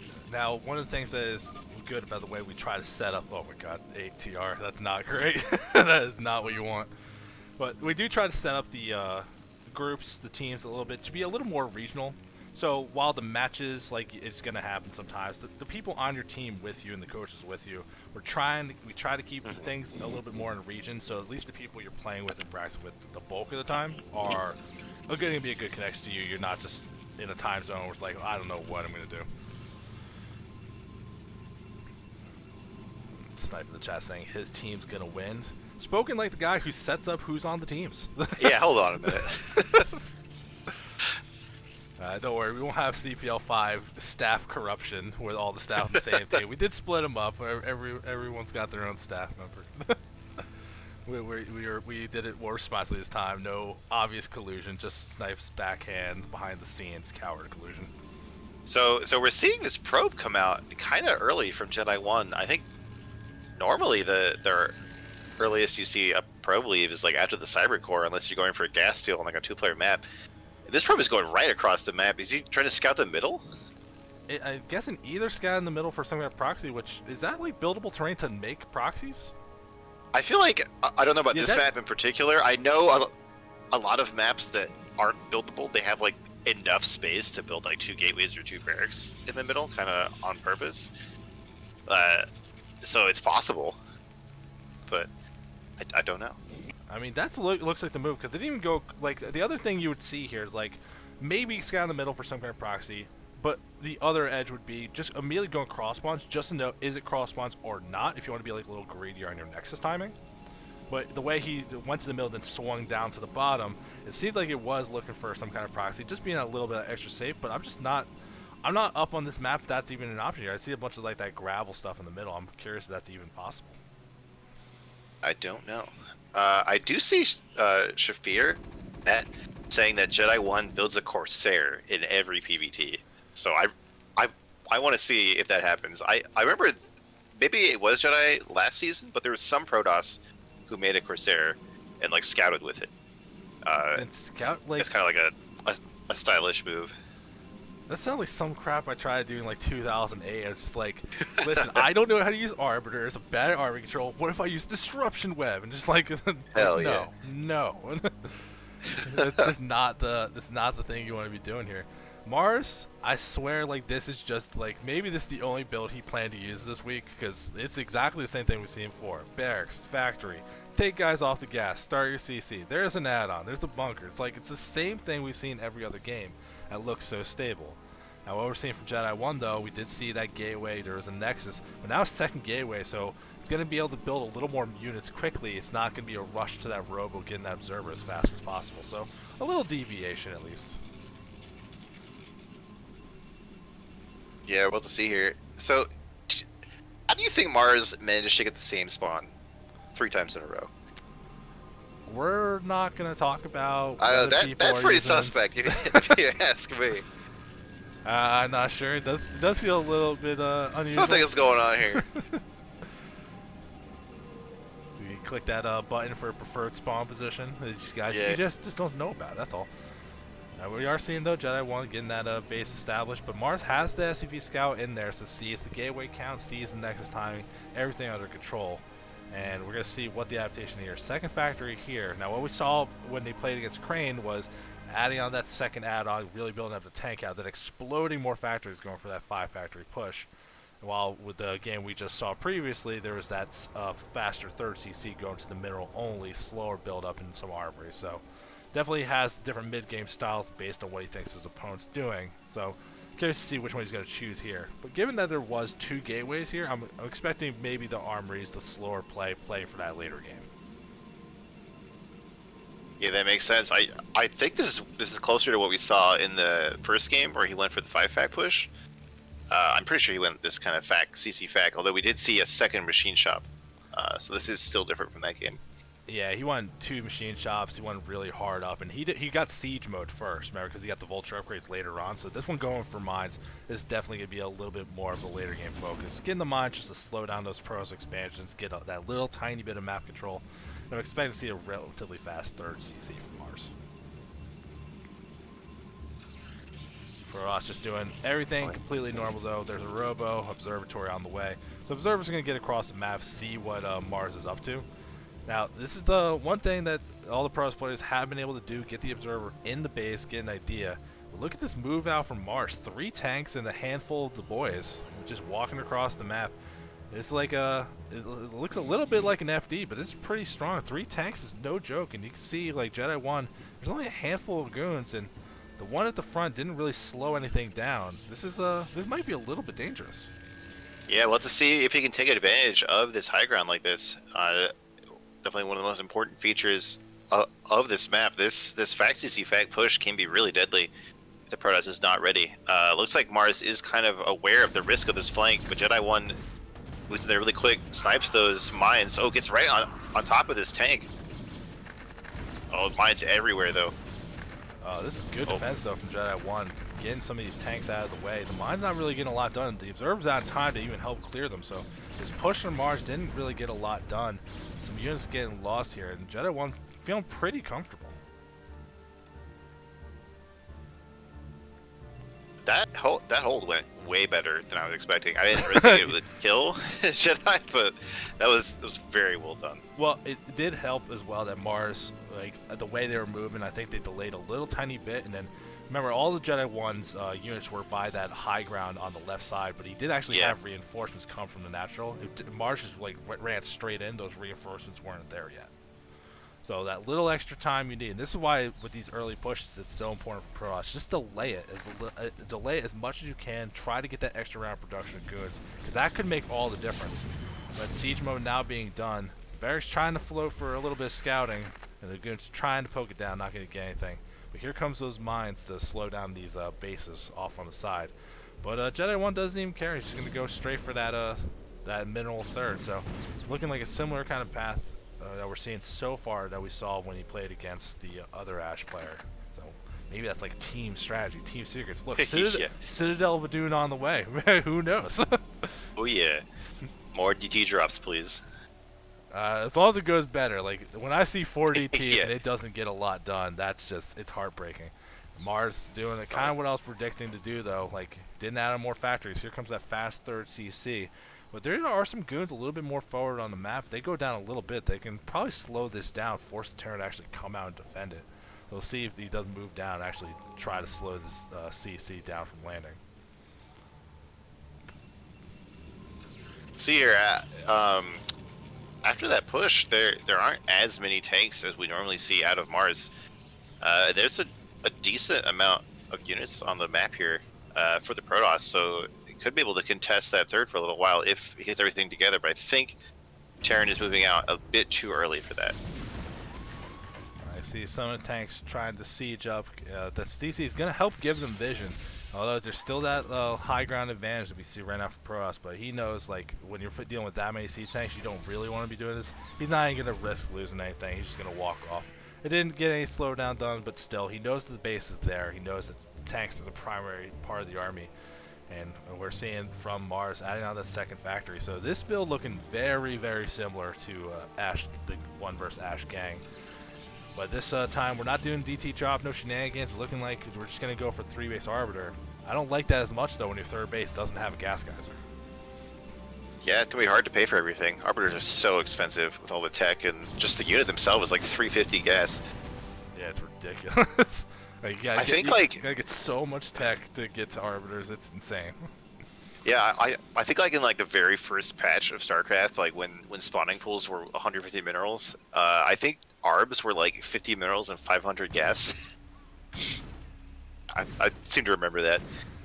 That is too long ago. I cannot remember anything from that far ago. But now it's like 150, 350, so it's still ridiculously expensive, but doesn't like drain your entire gas bank with 1 Arbiter anymore. Yep. Seeing Jedi 1 push towards that 12 o'clock base. There was a Vulture and some mines, but he clears it out without too much problem. So if he could just send a probe over there, get that 4th base going, I think he's in a good spot. He does have a shuttle made. There's not a lot of Zealots in it just yet, but still healthy Dragoon count from Jedi 1. The production we've seen from Jedi 1, worker count's been very consistent all the way through so far, and keeping up on the army as well. While we get his text, this build looking very refined so far as we're seeing, but Mars still doing that kind of later game plan, not forcing anything yet because he knows how strong his army positioning and movement is late in the game. He just needs to get there. Exactly. That can be the mark of a really good player, or at least a very confident player. You know, they can take some hits in the early game, but they just keep their plan going and lead into this like a very strong late game. We've seen Mars do that already today. Yeah, Jedi 1 being responsible, taking the chance while he can to clear out some of these mines. Actually moving over to this 3 o'clock base, though, to actually clear out that mine. So if that wants to be the next base, it's not expanded more towards the Terran, get a little more of an opportunity. Mars trying to pull out these little Vulture hit squads so you can catch something, get some mines down. It seems like it'd be like a classic move he does very often. Jedi 1 moving around the map, trying to see what he can find, but Mars kind of comfortable just sitting on 3 bases, really building up an intimidating army. While Tech's game built from Protoss and all the upgrades on both sides, just kind of waiting it out. No one wants to commit to anything too crazy just yet.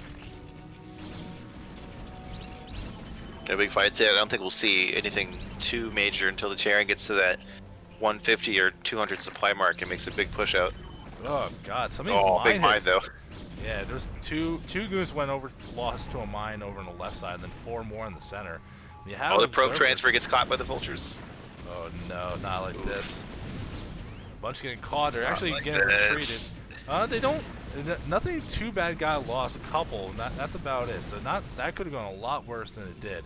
So good idea to bring them back towards the army, not just let them get free fired as they go up into that 4th base location. So that's not so bad. Nice reaction there from Jedi. I definitely would have just kept them transferring and lost all of them. Oh yeah, for sure. I was seeing Arbiters on the way in production. 2nd Stargate as well, so looking like want to really churn out all those Arbiters, really get into that power unit where you get the stasis to help you with the fights or recalls. Now we're seeing Mars. EMP's on the way, so the counteraction's there, and another CC being made. So looking like Mars is going to be setting up, trying to get that next base on the line, get that that 3rd gas. And Jedi 1, very comfortable on their 4 bases. They're just kind of setting up, looking like they're going to be going for some kind of timing, instead of trying to set up a 5th base instead. And yeah, there's the freaking Corsair. What is it? What the hell? What is this Corsair about? On the left side, it's actually just scouting, but you just use an observer. Like, what is the point of it? Yeah, I'm sure it's just for scouting, and it's just way faster than an observer. It's only like 25 more gas, right? Yeah, but it's also 150 minerals and built out your start date, Right. which like I guess if you build it while you're waiting for Arbiter Tech to finish, maybe. It's the only thing I can think of, because he doesn't have a fleet beacon, so he didn't get the research disruption win. I don't get it, man. From what I've seen, it's just for scouting. Just for and me. you just get it while your Stargate is idle. But I don't really know if it's like worth it, but it is cool. It's cool. I guess you can moving shot a dropship if it happens. They're probably faster than dropships. So that's a question I don't have to ever think about. It's like, of course, it's faster than dropships. I think so. Probably. We are seeing a big move out for Jedi 1 over to this left side. Looking like it's just to set up these other bases. You can see the Natural is starting to get things on the way. Next is being made, and Mars has a supply depot up here, looking like they wanted to set up that base, but Jedi 1's going to shut that down. So the Army's now maxed, and Jedi 1 has a pretty healthy probe count. There's some tech on the way, but this is the kind of time. Look at the money. We need more gateways to be established for sure. More in the main. Get another main established. You got to really get that production up, especially when you're maxed. Like, this is what you need to be spending your money on now. But here comes a fight at the top left, and we're going to see if the positioning... Could be a stasis. Never mind, can't be a stasis. Got EMP. Yeah, there is a shuttle with Zealots in the back, though, but they haven't been dropped yet. This is just so many tanks. Just goons versus tanks now. Tanks are going to absolutely pound these goons. Look like they do a good job of pulling back before they lose too many. I do wish we saw those Zealots drop out. We see some mine drags in the back here. Overall, both armies are intact for now. You need to see that Protoss rebuild really fast. I mean, you'd say that you see the Protoss rebuild really fast, but it's going to be difficult. This shuttle that I had highlighted took a lot of damage flying over some Goliaths, so nearing death, living on the verge with these Zealots in it. Not what you want to see. But this is what I was saying before. Jedi had to add on more gateways, get this really established, because this trade went pretty even, but like, look back at Mars's base. He's got 9 factories. He's still got a starport to make more science vessels. If you look at Jedi 1, he's got like 10 gateways. That, like, you're not supposed to have the same amount as that. Like, you need way more gateways. Yeah, by this point, you definitely need that big gateway explosion. Otherwise, Terran Army will just chew up your army before you can rebuild anything too big. This is such a scary spot, though, when Terran's got you cut off away from that 4th base or the 5th base that you're trying to establish in the top left. You don't have any defenses really made. Now, it looks like Mars is going to be comfortable just trying to push forward to get a foothold, maybe attack the 3rd instead. He's got some vultures over at 3 o'clock, so he knows that Jedi 1 is not trying to expand to something else. You can see that army, as I say that, moving down, trying to clear that out, but that's a lot of stuff moving over on that side. I think you got to be careful not to over move here, because this could give Mars the opportunity to push up into that 12 o'clock and really start shutting this base down. We do see these Zealots being dropped at the 9 o'clock, getting some damage on the worker count here. That's not bad. Not too bad. We're going to need to see more of that, I think, in the future, if Jedi wants to keep Terran down for much longer. Well, there's a sieging going down at that 12 o'clock. Very low commitment, not really going in too hard. And some of the probes went back. I think a science vessel got taken down by some cans, but all the probes from the 12 got mostly saved. Nothing get lost. But look at that foothold that Mars has in that upper spot. These tanks siege and spread in a good spot. A bunch of mines far enough ahead that it's going to be hard to actually drag to the tanks. So I think that's pretty good, but that means moving any further from Mars sounds dangerous. Jedi 1 wants to do nothing with that fight and is cut straight through towards the natural of the Terran instead. See here, there's a ton of vultures here and a few Goliaths outside the natural Terran, but not much else. So there might be a chance for the Protoss to get in here. All of his army is getting stuck on this depot though, and the Zealots are kind of just streaming in here. See this Protoss attack going forward. A lot of the Zealots getting cleared up pretty fast. It's back down to just Dragoons. Meanwhile, the Nexus at 12 did finally get cleared out by some tanks, and here comes the Terran army retreating back to help defend this. So the Protoss is it got some damage done, but nothing critical, no bases lost, and it's going to lose a lot of this army in the middle of the field. I don't think Jedi 1 can afford to do this right now. Yeah, I think you're right.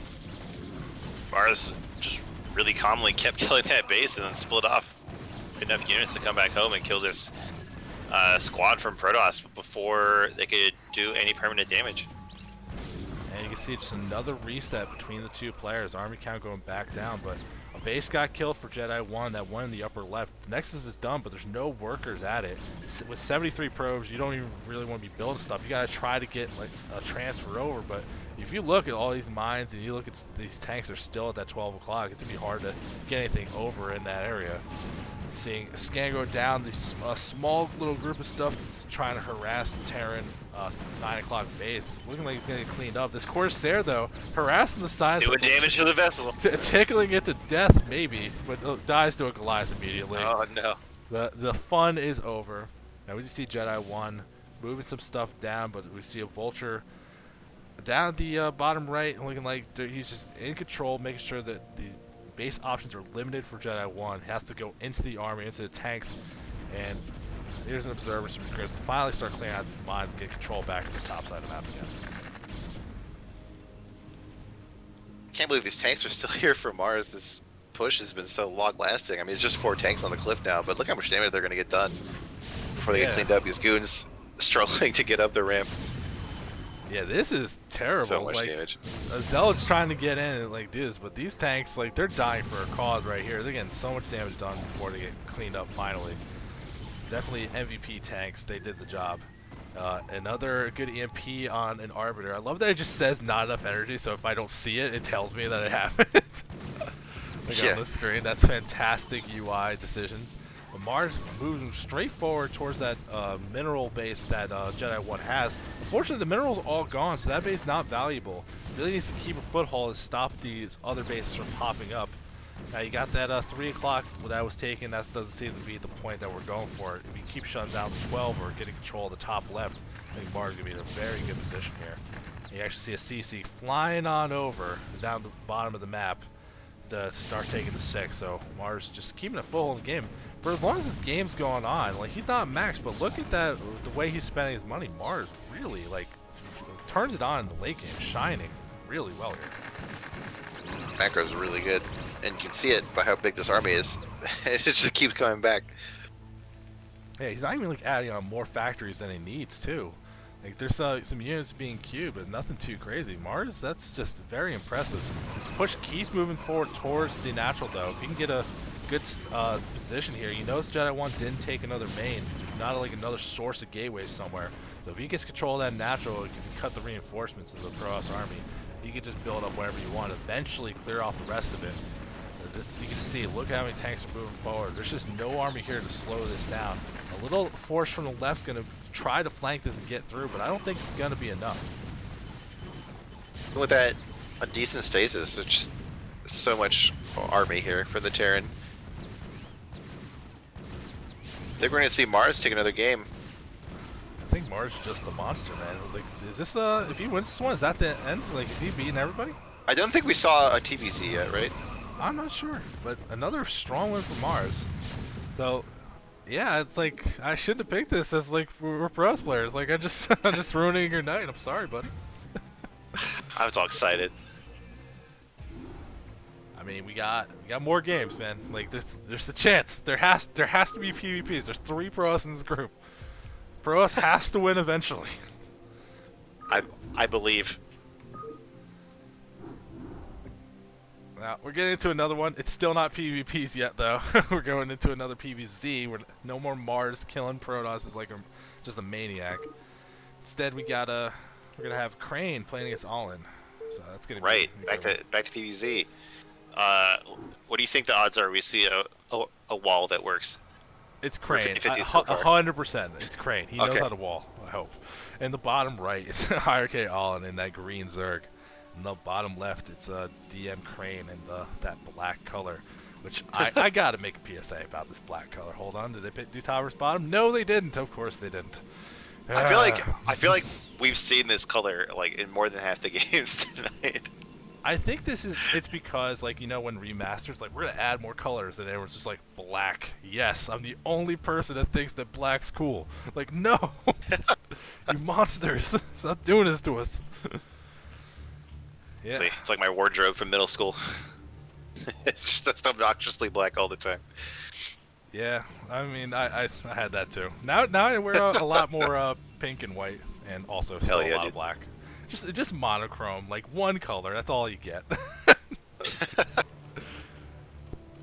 It's just hard, like on some of these mini maps. And it's like, I know you're in the game. Just do shift tab tab. Teal versus red. It's awesome. It's like, I'd like to actually see the colors though. Like when we're playing, like some of these are actually just legitimately difficult to see. And it's like right now I'm trying to cast. It's like, you think you're gonna see a drop from Crane before it happens with black on a mini map? I'll try, but I don't have the faith in myself to do that.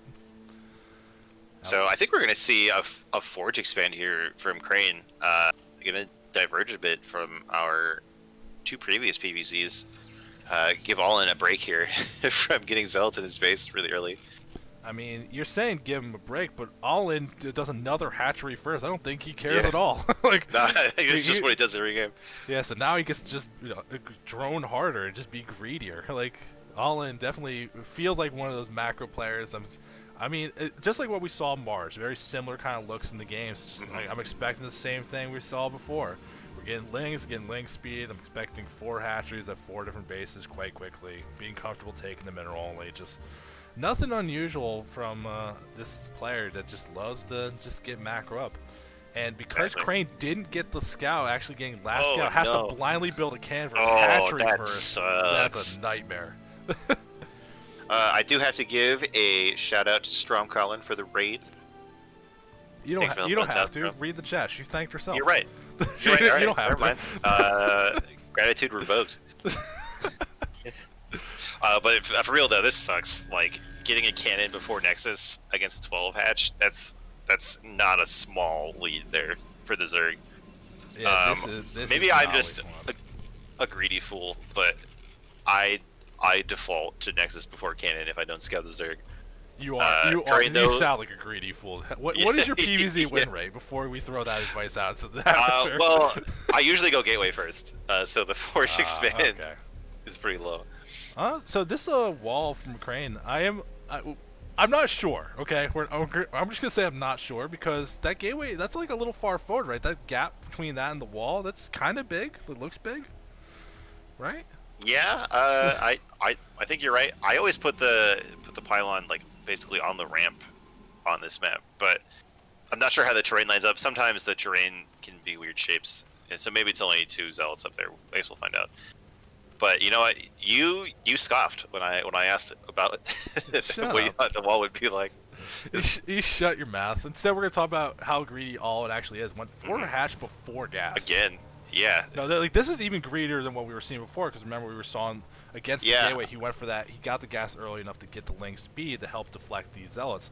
Because it was a Forge opening, he didn't have to do any of that kind of crap. Like he just went 4 hatcheries, then getting the gas now. Like, I'm expecting this drone count to be ridiculous very quickly. And Crane's going to have to figure out what's going to be the move to help deflect this. But when you have to blindly build one cannon and kind of work your way through, and I'm expecting him to still get Stargate, do normal things. I'm a little concerned. I think All-In's already got a little bit of that build order advantage, and Crane's going to be fighting his way out of it. Yeah, look at this probe, though. This probe's so alive. this probe is still alive with all these links.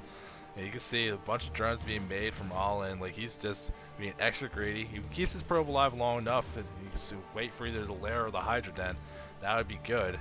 Hydra Den getting started. It's at the natural, so if the probe can get out, he's going to be able to see it. But I think the probe, is it? It looks like it died. Oh, man, it died.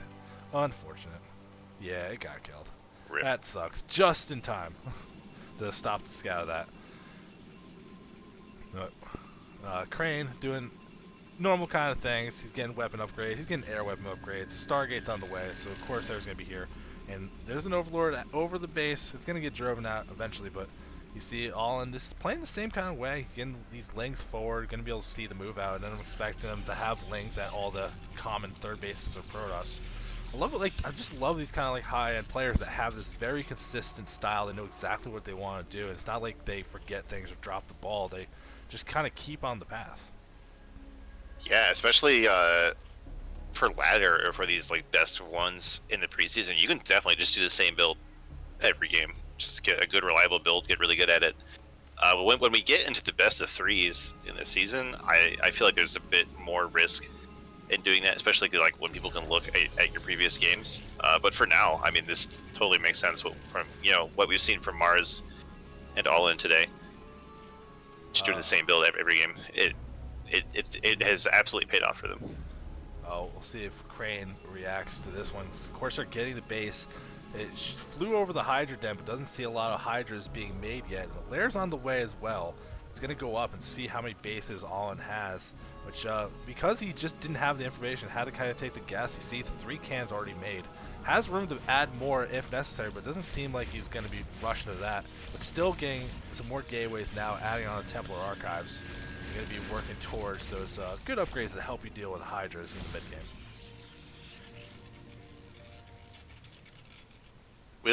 We'll see here. So it looks like Crane stopped making Sares and canceled the +1. So definitely deciding to not go so hard on the air when he saw the late lair and no Spire. I remember that I was kind of confused about how to deal with this build, and Tai2 told me that it's okay to focus on the Sares, but it's a more situational thing. So it looks like Crane has decided not to go too hard on the Sares, just get that big ground army out. Looks like we see a DT. Maybe going to take advantage of the late Overlord speed, try to find a gap in the detection, but it looks like Allen has a really good setup right now. I mean, Crane's still finding some opportunities with these Corsairs to get some damage done. Keeping the macro up from both players, a healthy work counts from both sides. But still, like, you see Crane's situation, like, building up a pretty intimidating army. But I think the way that Allen opened with having these extra hatcheries, having the drone count up so quickly, when he sees the move out from these Zealots moving across, and Zealot Legs is a little bit off from finishing, he has some times to get some unit production in before the army's going to get here. Not like there's a lot of static defense or anything. See some creep colonies that aren't morphed yet. But Crane just trying to move across, see if he can find some kind of damage here. But a lot of Hydras are made and ready, and I think they got the movement speed upgrade, range nearing completion, so should be feeling pretty comfortable. Crane decides to not force the attack back right off. And you can see, just of course, they're trying to get whatever damage they can done, but both players just kind of macroing up, getting to that mid game.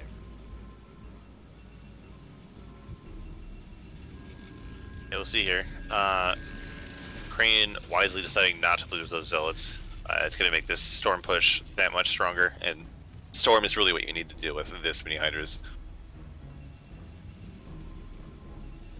One thing I do like that Crane has gotten this Robo much earlier than we saw our 2 other Protoss players get it.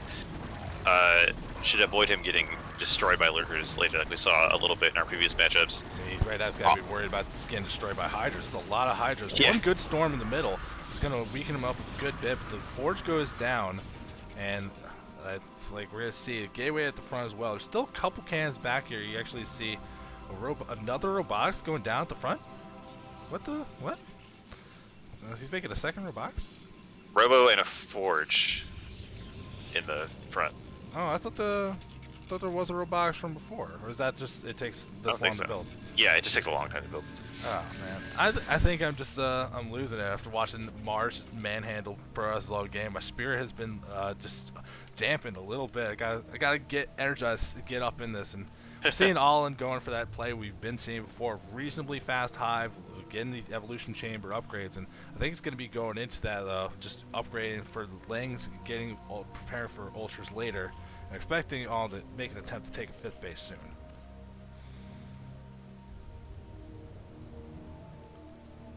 We'll see here. It looks like Crane is getting ready to push down the map. Got 7 goons coming out and an observer. Definitely not going to get caught out by Lurkers. Yeah, the research is still pretty far away on lurkers. Got started just recently, so definitely got some time before any of that really goes down and happens. But you see, just this army, Crane's macro doing pretty good. Like work count keeping up, doing a good job producing, not having these extra money. This army looking like it's finally getting intimidating. With goon range about to finish, I think this might be the cue for Crane to try to move out on the map, get some control, maybe set up that third base. We'll see here, and this big group of Hydras that was looking scary a minute or two ago is now looking pretty puny compared to this big Protoss deathball here. Yeah, I mean, this is always the way it goes. You think like these... Going for snipes, getting 1 Templar, getting 2 Templar, that's so annoying. Loses a couple Hydras to do it, but those 2 Templar represent so much damage that could have come out here. Looks like Crane might even be able to just secure this base, though, if he wanted to. Looks like, oh, he's setting one up in the 9 o'clock. Gonna go for that gas instead. Very good. I think I like that decision, especially just if nothing else, expanding a little bit away from the Zerg instead of trying to go forward in case you lose your foothold a little bit. We see that Hive is complete, the Adrenaline upgrade on the way, Inspire also on the way, which we've been seeing, even though Holland hasn't been going to go ahead and use anything, just to have the Scourge available to help if you need them with the shuttles or the Corsairs get back in production. We see this army from Crane kind of imposing, bearing down, but still, you look at the 2 spots, you got a bunch of Hydras on the high ground above you, you got a bunch of units down, and Lurkers being morphed. I don't know where, as Crane, you'd actually want to try to attack right here. It seems difficult. With a good storm going down. The Observer gets sniped. That's not what you want to hear right now as a Protoss player. The Observer getting killed. Alright, there is one more. Crane doing a good job producing more of them. Very smart. But I think you're right. I don't think there's too much potential for Crane to do too much damage here, but he could retreat cleanly and keep most of this army alive. Looks like he had a little bit of disorganization, but does make it out. Wisely decides not to lose his army trying to kill lurkers up a ramp. Yeah, and he's getting that third base down. So far, pretty good for Crane. I do like that he didn't fully retreat all the way, just outside of that where you can get flanked from that third base and the natural. Like, he just going out enough where it's like it's going to be harder to push into me. You're going to have to rearrange your lurkers, but he's not like retreating all the way back to home. And it's still being this far forward, he's putting the pressure on. The third base is up, and the gateway got added on, so it looks like we're in a good spot, but that hive tech's done, these upgrades on the way, and the Defiler mound is being built as well, so I think we've seen all take these fights before, like once they get to this hive tech, get comfortable, start having these like power units that can get the job done, or just like little groups of lurkers that can really pry something open. Crane trying to find another opening here, this time between the third and the fourth. See here, a bit of a better angle for the Protoss, trying to funnel the whole Zerg army through this base. Some nice storms all over the army. Oh, but the Observers goes down again. I don't think there's any detection left. Holland doing such a good job all day of sniping those Observers. Yeah. You can really just cripple the entire Protoss army by killing that small little unit. Yeah, it's a little bit rough though. You're seeing like Allen's like control of this kind of stuff. Like he's taking these really good trades, and look at this giant group of Ling Lurker moving across the map. It's gonna be, I think this. So many Lings. If this can catch what Crane has on the map away from the cans and like surround a pocket of this, get another big army win. That's gonna even up the supply. Fortunately, Crane's been doing a good job with the macros, staying up about 30 supply pretty consistently. Final amount done, now starting that consume research, so that's going to be an option soon. These Lings got their upgrades. Templar gets picked off before he even storm, and these Lings are going to have a field day here now. They have the attack speed upgrade, and they're just chewing through everything here. Absolute brutality here. Protoss at least did a good job keeping their upgrades going. They are ahead of the armor upgrades, so the Zealots do fight the Lings a little bit better. But look at this group of Lings up at the top. They're going into that 3 o'clock base, or 9 o'clock base that Crane took. And I don't think a couple cans in the storm are going to be enough to do it, but actually it seems like it was a good storm exactly down the Siders. And just a couple Zealots up at the front of the ramp being enough to slow that down. Seeing all, I'm trying to keep the pressure on here. There's some cans made and Zealots keep getting produced, which is going to help get through all these situations. Which there is upgrades on the way for Zerg. They're not done yet though. There's going to be a little bit of time before they're finished up. And we do see that Overlord drop on the way as well. So going to be able to get that going. But during all this, Allen did manage to take that 6 o'clock base, so at least they're increasing their foothold on the map, trying to get a little bit more position ready so they can get this late game army really cooking. Because we saw what the strategy was last game. Take these close fights, keep trading army, and then pow Ultralisks at the end. Yeah. Now see, this is what I'm talking about. Crane up at the top left side of another base, but this is defense. Look at all the cannons, just every cannon I could possibly make here. This is like just going extra hard. Got to get that base established, especially if it's up at the natural. For that, you can also get the main. That gives you room to make those extra gateways. Really get that gas income going so you get into these high-power tech units that help you out later, like these Reavers, and getting a lot of Templar, Storm, Archons if you need them. So, love what we're seeing from both players, but still, it's just the way Allen played just scares me so much because that supply is so close. Taking another base in the top right, just I don't want to play players like this, man. This is not it.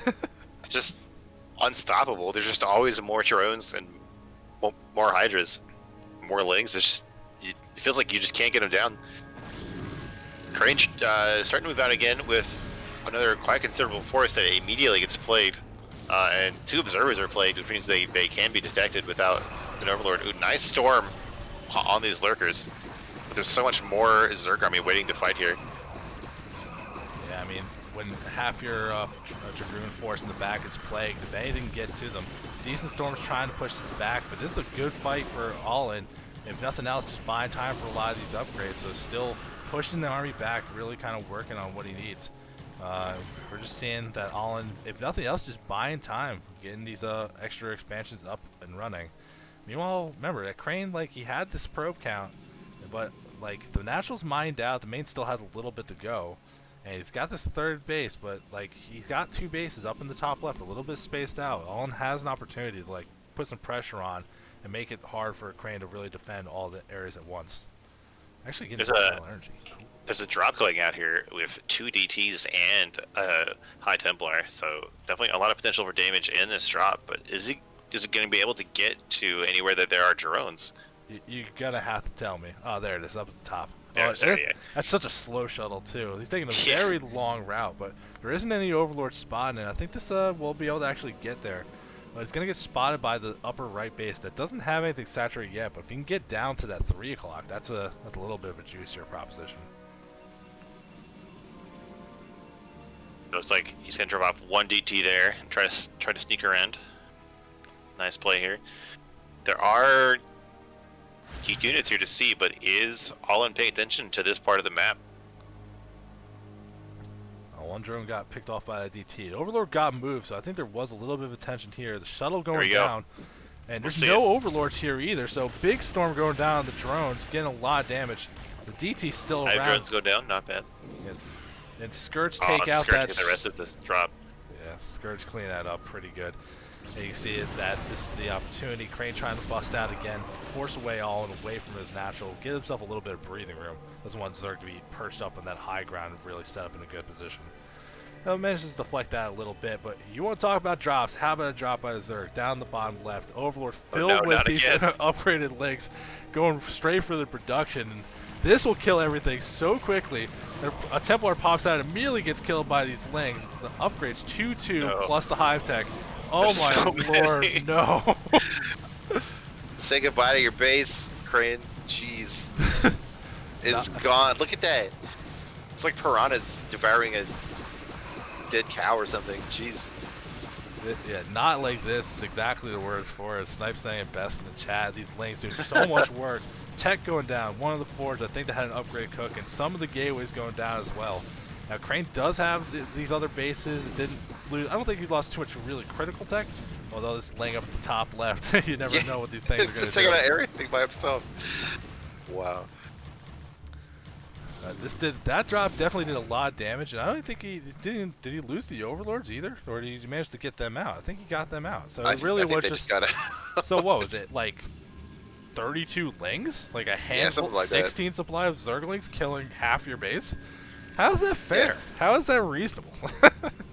Yeah, it seems reasonable.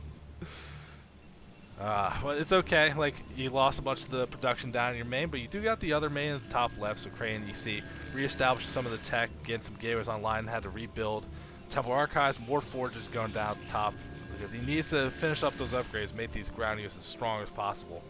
But if you just look at the situation, we're seeing Allen up 50 supply, tons of workers, this intimidating ground army. It's starting to build up that bank, so whenever that move wants to go for that Ultralist play, because it's the thing we've seen before, wouldn't be surprised that it just happens and ends up doing a lot of damage. Actually, that +3 melee attack is nearing completion, and look how many units are going towards that top left. There's only cannons here to defend.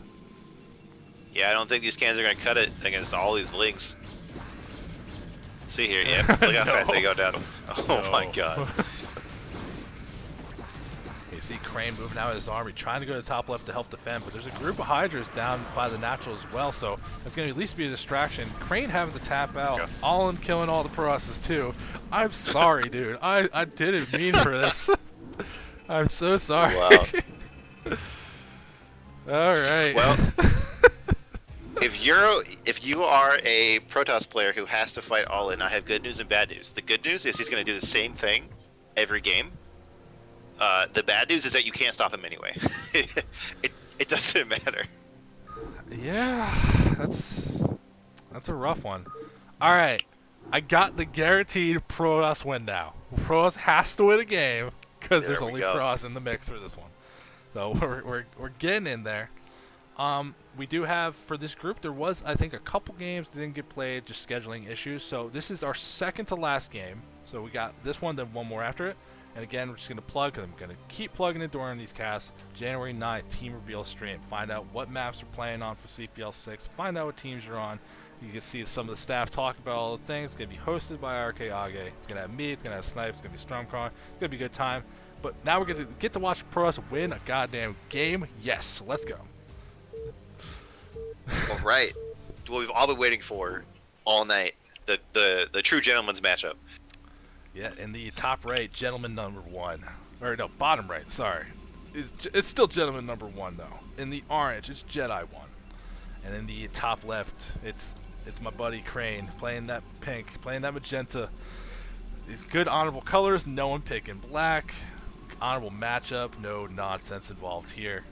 Someone has to win this, and I'm surprised that we said it's like Protoss is definitely gonna win one. No one made the jokes like no one wins during PvP. I'm curious to see if these players actually like the matchup. Typically, a lot of players don't. I don't get it. I actually do. I think it's awesome. I like this matchup. I think that mirror matchups in general get too much hate, and like I know that we meme about TBT, but I don't even think that a TBT is that bad. Well, it depends. Really, I think all the matchups, all the mirrors, like regardless of which one it is, I don't mind them at all as long as it's not the two people doing the exact same build. Like if there's a deviation, that's what makes it exciting. If they're just doing the same thing, it's usually going to come down to like one thing that didn't get scouted or one fight going wrong that like landslides everything. And that happens to all the matchups, whether it's TVT, it's Protoss vs Protoss, it's going to be Zerg vs Zerg. I just want to see a deviation, and that's really all I'm looking for here. And we're not going to see it any bit really early unless someone is going to gate or some kind of zealot expand. And look at these players. They're putting the gateway down. They're scouting. And we see Crane does not trust his opponent at all. Going towards that middle of the map. Wants to be sure. Yeah, we saw... was it Jedi in that one game where we saw him scout the middle? I don't remember. We did see somebody scout the middle before. Yes, it was. And we are seeing an adaptation. 2 gateways in the main for Jedi 1. No gas being taken. Now, this could just be gateways in the main, lots of zealot pressure. But more ideally, I think this is going to be that kind of zealot expand. You get like 5 zealots, get your next up, and then it's cannons to help you get to defense. So Crane, the way he's scouting, looks like he's going to scout the second, get in there enough to see it and have a chance to react. There's definitely things you can do against something like this, but we'll see if he's going to just kind of go for a standard or do something a little bit more risky that punishes it harder. Yeah, what to see, especially on this huge map with the cross positions. It might be kind of hard to punish this kind of play. Well, one of the big things of it is that zealot expand. Actually, does this probe get in here? Can it get past this zealot? It walks right on in. So yes, it does. Nice. We actually see 2 gateways and a gas being taken. That's a little surprising. I don't. I mean, it's okay, I guess. Yeah, it's not unheard of. That is one of the follow-ups to Gate. You get your core like 21 or 23-ish after these first 3 zealots, and you kind of just play normally from there. But given that, I don't think Crane is going to be too worried about these zealots, especially with a shield battery. Yeah. So shouldn't take any damage from this push other than having to make the shield battery, which honestly might be kind of too much, really. I don't.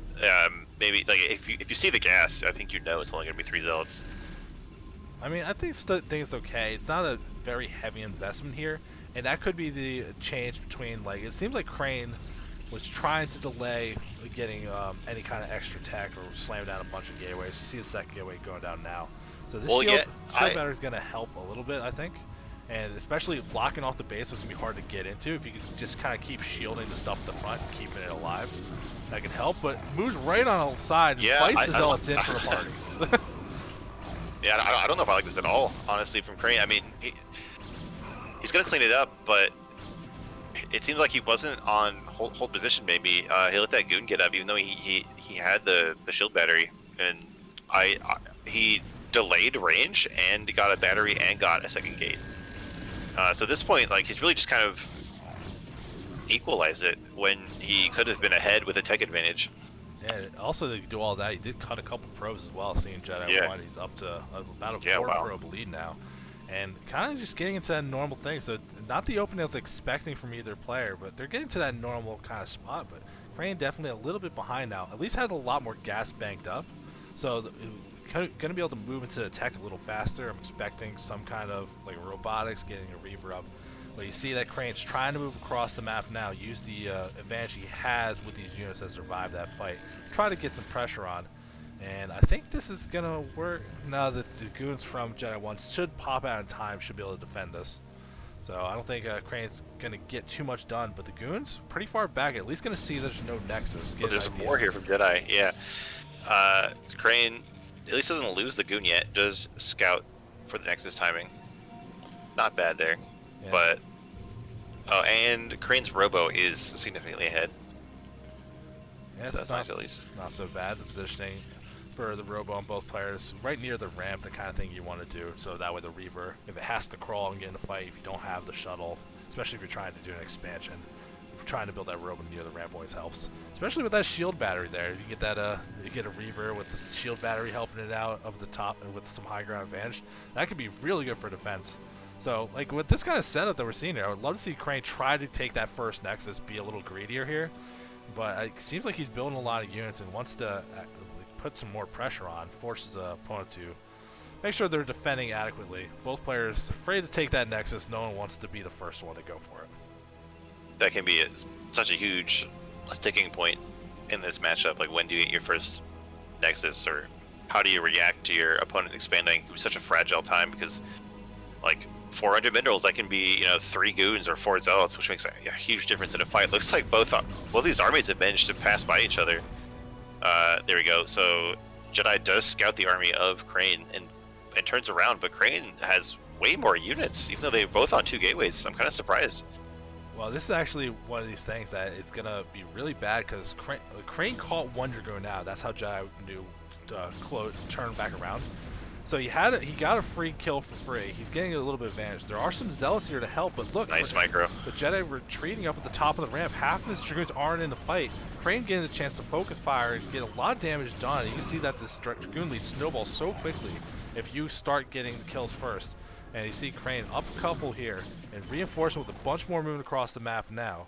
So if he keeps that pressure on, I think that Jedi 1 might be in a little bit of trouble. Needs that Reaver to get out here and help, but there's no Reaver in production. There's no support bay to even be set. See here, so we do see a Nexus from Jedi, and we have the Reavers, like you mentioned, from Crane. Looks like Crane might be saving up for a Nexus with that probe positioned at the natural.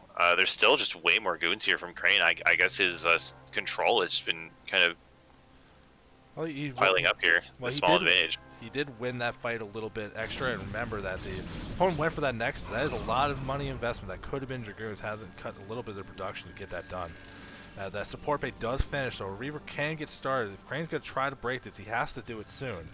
You can see that Nexus now about halfway done. Crane still hasn't started their own. I think they're making that decision they want to attack. And with the shuttle being made, I wouldn't be surprised to actually see some kind of attack. Although, look at the pathing of that goon getting slowed down by the Reaver.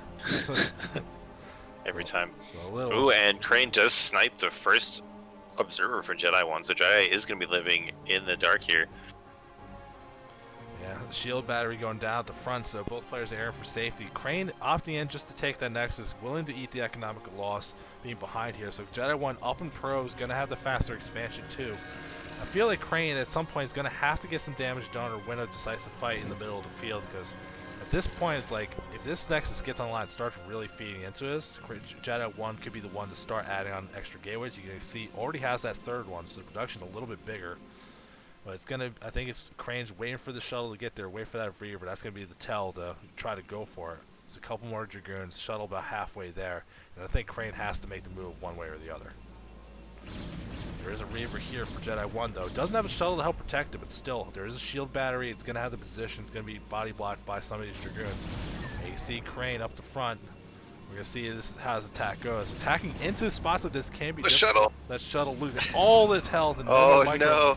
No more micro for the Reaver. Crane, I think, has to commit now because that Reaver's never going to be able to retreat, or he's going to just eat another loss. Oh, he kind of just leaves the Reaver out in the front, and it gets picked off immediately. There's still more goons here, but all right, that Reaver from Jedi does go down, so now Crane is just ahead in goons. Yeah, how does Crane have so many goons? I mean, Jedi has more gateways. It didn't kick in yet, like the gateways are completed, but he had to cut some of the production to make the shield battery, to make this Nexus. The Reaver did get some decent shots off, so that did help these initial fights go, and you can see Crane in a great spot here, now going to be able to clear out this Nexus. This is actually enough of a unit lead where you should be able to easily force your way up into the main, start controlling production, but Crane just wants to play it safe. The Jedi 1 knows that that's going to be hard to come back from, taps out. Crane takes a pretty decisive win after breaking through that front. Right, we did it. We got our Protoss win. There we go. We did Let's celebrate. Alright, bring her bad news. That is unfortunately the only Protoss win we're going to see for the night. Our last game our last game does not have any Protosses. Like I said, a couple games didn't get played, scheduling issues. Apparently the scheduling issues were all Protoss versus Protoss. That's not suspicious at all. We see what you're about, people. Like, don't run from the mirror. It's a fun matchup. Yeah, they just don't want to play PvP, so they didn't bother. So in this group with 3 Protosses, we had one game where Protoss won. Yeah, we're not gonna talk about that, but what we are gonna talk about is that means the last game is Mars versus All-In. So all right, that should be at least be exciting. That's gonna be exciting. A fitting ending to this group. Both players slaughtering all the Protoss so far. Yeah, that's definitely going to be a good one. So I'm waiting for you to get in here. Oh, right. I do have to join a game. Whoops. Professional caster. Well, we're not being paid. We're not professional. That's why we can be fast and loose. You guys are here. You have to deal with us. We're the only show in town. Not sure. We have plenty of great casters. Make sure you follow them, support their channels. All right, last game of the night. It's going to be the ones. These guys are undefeated. They killed all the Protoss. How are they going to do against each other? In the bottom right, IRK All-In in that green Zerg. Whoa, we got esports drama in the chat. In top left, Mars paying people for free wins or something. that purple terror. Whoa. Oh man, so this is gonna be interesting.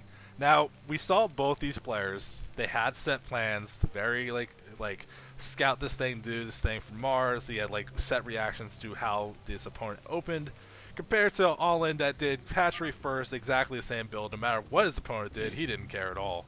So I'm curious to see what we're seeing from these two players, and more importantly, the way All-In played so macro focused. Is he a 2-hatch player, or is he actually going to go old school, go 3-hatch? Yeah, we'll see. I mean, I guess he's probably going to go 12-hatch in this matchup, too. Well, I mean, like... Yeah, I know. Going to like the 2-hatch meta or 3-hatch meta. I feel like nowadays 2-hatch meta is almost the more macro choice, because you end up getting that third base faster than you do with a 3-hatch. It definitely does give you more opportunities to get some damage done. You can flex the micro a little bit. You get the units in there, force reactions from your opponent, slow things down. I wonder, maybe this is the first game that Allen played in the group. So Yeah. this might be Allen at his least warmed. It would be interesting to see how this goes. Now, remember we were seeing the way Mars played. Good late game control, good with his army movement and everything. But considering that the the macro is good, I wouldn't be surprised if we saw gas soon, and maybe that kind of mech build that no one wants to see, but I think would fit Mars very well. But the longer it takes, I think if we get bio, I'll be excited because that's what I want to see. Yeah, I think we would have seen the gas by now. These guys. I like this chat going on here. Yeah, these guys talking it up real hard. Now Mars getting to that top right, but sees that the Overlord's there, so should know that Allen's in the bottom right now. So we're gonna be able to get that going. Gas not started for the Terrans. Looks like we are gonna get some kind of bio build. Now, the question is going to be how fast is that expansion going to go? From IRK Allen, we're not seeing anything unusual. We got a hatchery first, there's a pool, there's gas to follow it. So we'll see what it's going to be from here. But yeah, it's like two hatch seems much more meta. Like getting that spire fast helps you do the things you want to do. And Mars has the SCV down here. The drone's going to do the blocking of the CC a little tiny bit. The Marine's going to be able to deflect that without too much issue. And knowing cross spawns, I think that suits both these players just fine, knowing that it's not going to be shenanigans. I got plenty of time and space to react to whatever you guys do. First 100 gas for all and straight into the lair, so 2-hatch lair play. And that's usually aspired. I don't really see the lurker out of it too much, but we'll see what the decision's actually going to be. CC star for Mars as well, so both players just normal as can be, as expected. There you go. Looks like you were right about that 2-hatch Muta play coming out. Well, we don't really know quite yet. This is about the time we don't know yet. This is about the time you start that Hydra All right, den. I'm trying to talk you up, all right? You don't have to point out my mistakes. I'm trying to say you got it right. Well, no, I'm talking the game. I'm filling up. Nah. Sure. I will Okay. lift you on my casting shoulders like a child You're right, towards you're the right. sun. I feel quite nourished. And it looks like we see what will lead into a 2-Rex Academy here from the Terran. Definitely the standard response to 2-hatch play. Yeah, I can't recall the last time I didn't see this kind of play from a Terran in reaction to this. 2 barracks, get your academy, eBay just to follow afterwards, get your turrets up in time to deflect the mucus. Like, I really can't even recall the last time I saw someone do anything else. I vaguely remember, like, years ago seeing, like, 5-Rex plus 1 or something, but nowadays it's just 2-Rex Academy every game. Well, I think the 5X plus 1 was that wasn't For even 3-hatch, right? Yeah, that's more for 3-hatch, and that wasn't even like years ago. Like that's in reasonably recent ASLs, I think. I don't want to think about how fast time is moving. I could be completely wrong on that. We're seeing the academy finishing up now, engineering bay getting started, so I'm not expecting any kind of issues getting for Mars to have all the units they need. Medics are on the way as well, so everything you're expecting to see. Allen still has a decent spread of lanes moving across the map, getting that good vision. But that Spire near completion, gonna expect to see a bunch of mutas pop out when it's ready. Won't have 600 gas on completion, I don't think. Or is it gonna have enough? Yes, looks like you will.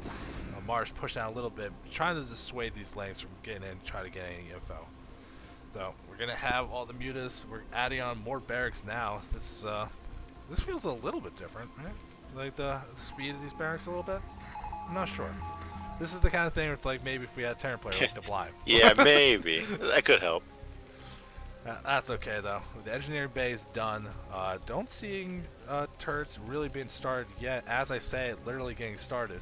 Mutas are in production now, and we're gonna see if Mars feel comfortable poking out. A couple of lanes managed to pick off a couple of the Marines, so Mars retreating right back home. Doesn't want to move out of the map with less Marines than needed to threaten the mutas if they try to pick stuff off.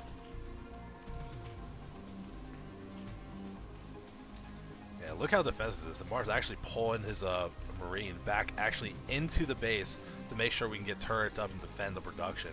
Not even at the front here.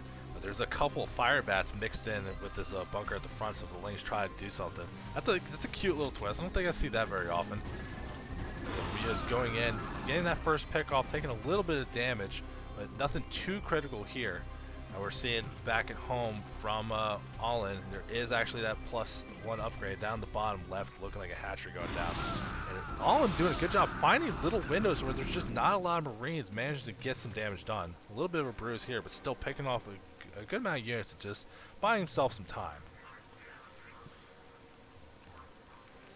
They're not committing to anything too hard yet. Don't want to lose. Don't want to risk losing the big investment that you've made in these units so far. The mutas have balled up again. Starting to get a bit scarier, but Mars is just so on top of it with his positioning here. Kind of standing exactly where the mutas want to come in. Yeah, he's being very defensive, making sure these mutas can't get in and do any big critical damage. Just buying time for Mars to get the tech up. Factory about halfway done. Allin finds these angles all the time, getting a little more pick off, a couple more mutas coming up to reinforce here. And you can see that Allin has that base in the bottom left, finally established. Mars scanning around, seeing what the base layout looks like, finds that third base and knows where it is, and that is actually completed, not in production. But Allin just being super annoying with these mutas, pinning back and finding good spots, getting actually a lot of kills here without taking too much damage back. Although that's a rough spot. Allin has to be careful not to lose things. Still has 8 reasonably healthy mutas, just harassing while he's waiting for his upgrades and lurker aspect to be complete. And Mars is just... Oh, well, never mind. All right, it looked like Mars might be about to just move out and ignore the mutas, but he did come back here, and now the mutas are just gone. So clearly, I don't understand what's going on in this matchup, clearly. Yeah, I'm not so sure either, but lurker aspect is completed. Hive nearing completion, so I mean, this Allin's got so much time here. He didn't have to invest in like creep colonies or sunkens. He's just doing so much work with these mutas, buying time, forcing Mars to stay back and defensive. But now with the hive tech done, like he's gonna be able to go into defilers if he wants, and then this bio army looks a lot worse. Although Mars trying to step out on the map, exert some kind of pressure here, so All just can't harass him to death. But it's still bought on a lot of time. Although Allin not as greedy with drones in this match compared to what we saw him doing in versus Protoss. Ooh, the muta taking a lot of free damage as it flies over, and Mars scanning that bottom left, moving with the Bioforce down there. She wants to shut down that third base from Berserk. Yeah, oh, this one lurker does more just in time, but with some clever movement, I don't think one lurker... Oh, never mind. All right, yeah, there's 4 lurkers. That's there's definitely more. enough. Yeah. All right, Terran's not getting up that ramp. Forget that. All right, just in time, lurkers there. Oh, Just in time. Are these on hold position? Oh no! Ooh, Nice. Beautiful little tactic there, baiting him in with the mutas. That's so good. Bunch of good kills. I mean, the muta's still taking some pretty significant damage, but again, this is all just about buying time, letting Allin really get established. And you can see Nidus canals are now finished. Lurker tech, all there. I'm surprised I don't see a Defiler mound just yet, even though the hive tech has been completed. Just the first thing was actually this Nidus. You can see the lurkers trying to push up, keep getting some more kills on these Terran units as best they can. But despite all the things that happened, Mars still macroing quite well back at home off these barracks, adding on some more now, really looking like they're committing into this 2-base play and starting into that side vessel and irradiates. So going into that full, super cool SK Terran style off 2 starports and a bunch of barracks. All right, you know, I feel like Mars just hasn't been able to get anything done all game. Like Allin has been ready to defend or to pin Mars in his base. We haven't seen Mars take too much damage other than that nice hold lurker move. But I'm a little worried that the Zerg is just going to ball out of control here.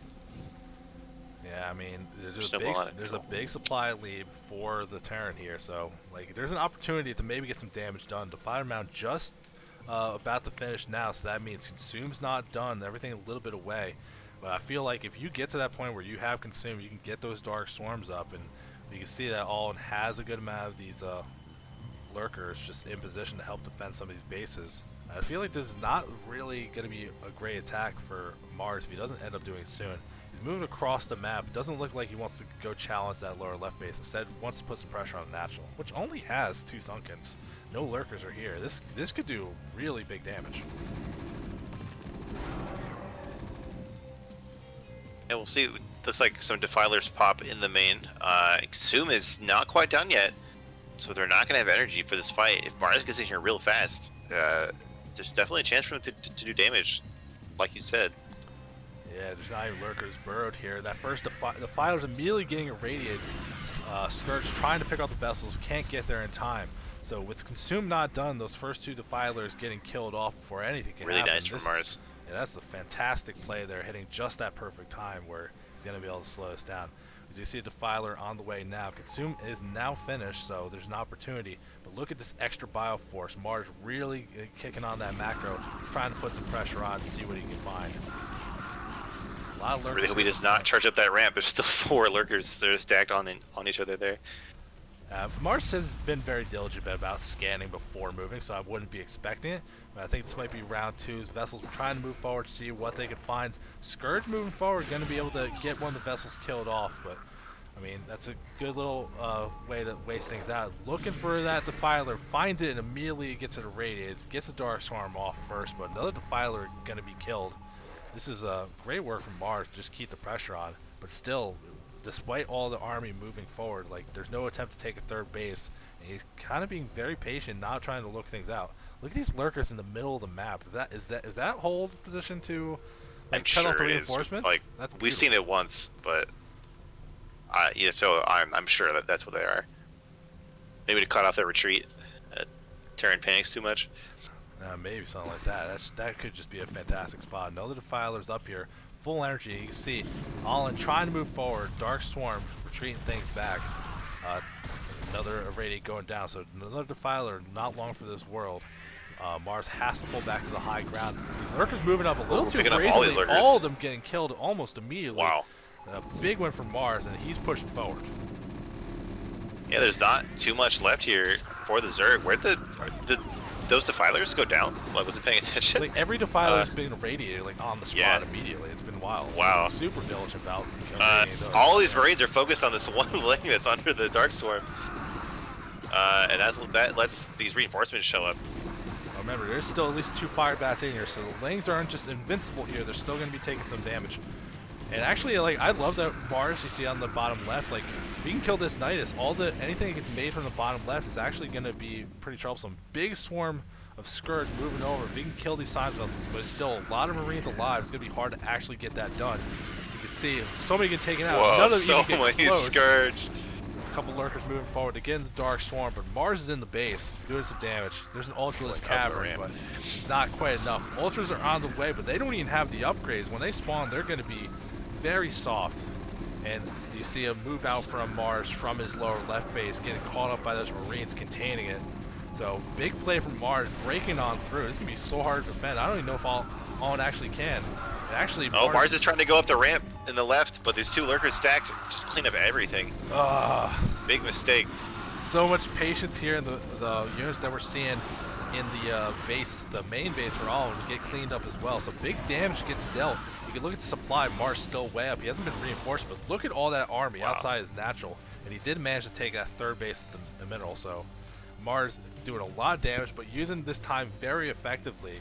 And you can see Allen having to rebuild a 3rd base now. Has the tech up, but like even these ultras, like they only got 1 armor. The cavern got killed, so no chitinous plating on the way. The +2 is still a while way off too.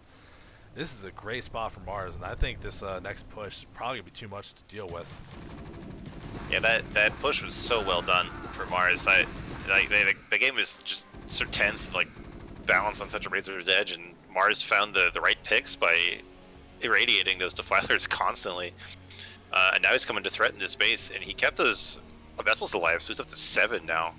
He can definitely erase these lurkers. We can see them, but this Overlord is like perfectly positioned to block the lurkers. Such a nice play here from Allen. Yeah. The radius going down to the big lurker hits, swiping through, but look, Mars breaking off a giant section of the army, going back towards that bottom right. Gonna at least shut down this natural, but if they can get back in and go for that tech, You see, it is all that Major Tech got killed. The Ultralist Cavern, the Defiler Dens, all on the way. Even Nightingale's trying to get remade. Cancels that second base. Orange has two very potent armies on both sides, and I don't think Ollie's going to actually be able to defend either of them.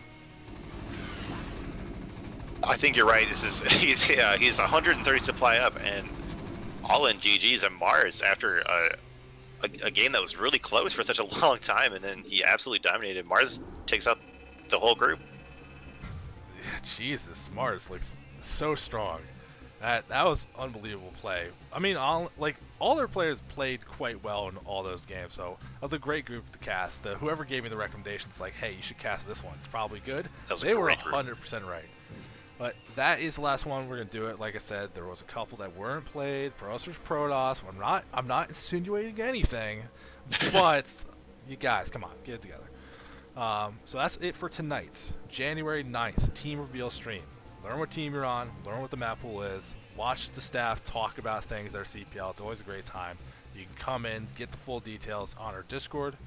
I mentioned it before, I picked the other match of the week. I picked another high-level group. I guess I have to do a cast at a low-level group, so I'm not sure if it's going to be on CPL Twitch or it's going to be on my own personal one. So there's definitely another cast coming out for low-level stuff, either today or tomorrow. I'm not sure. I will let you guys know. Be in the Discord. Get the details. If you miss anything, you can follow the people, check out the Twitch, check out the VODs. We have all the things saved, or go to our YouTube. It has everything you need there. But for now, we're done. I'm done watching Protoss lose. Now I'm going to go play Super Saiyan and watch my Protoss lose. I don't know why I do this to myself. Cold Warpgates, thank you for joining me again, buddy. No problem. I'm always glad to be here. There were some sick games today, even if Protoss lost as much as possible. Yeah, it was still a good time. Stay in the Discord, get details about more casts coming up. Regular season's almost here. Get excited, guys. But for that, we're calling it a night. See you all later.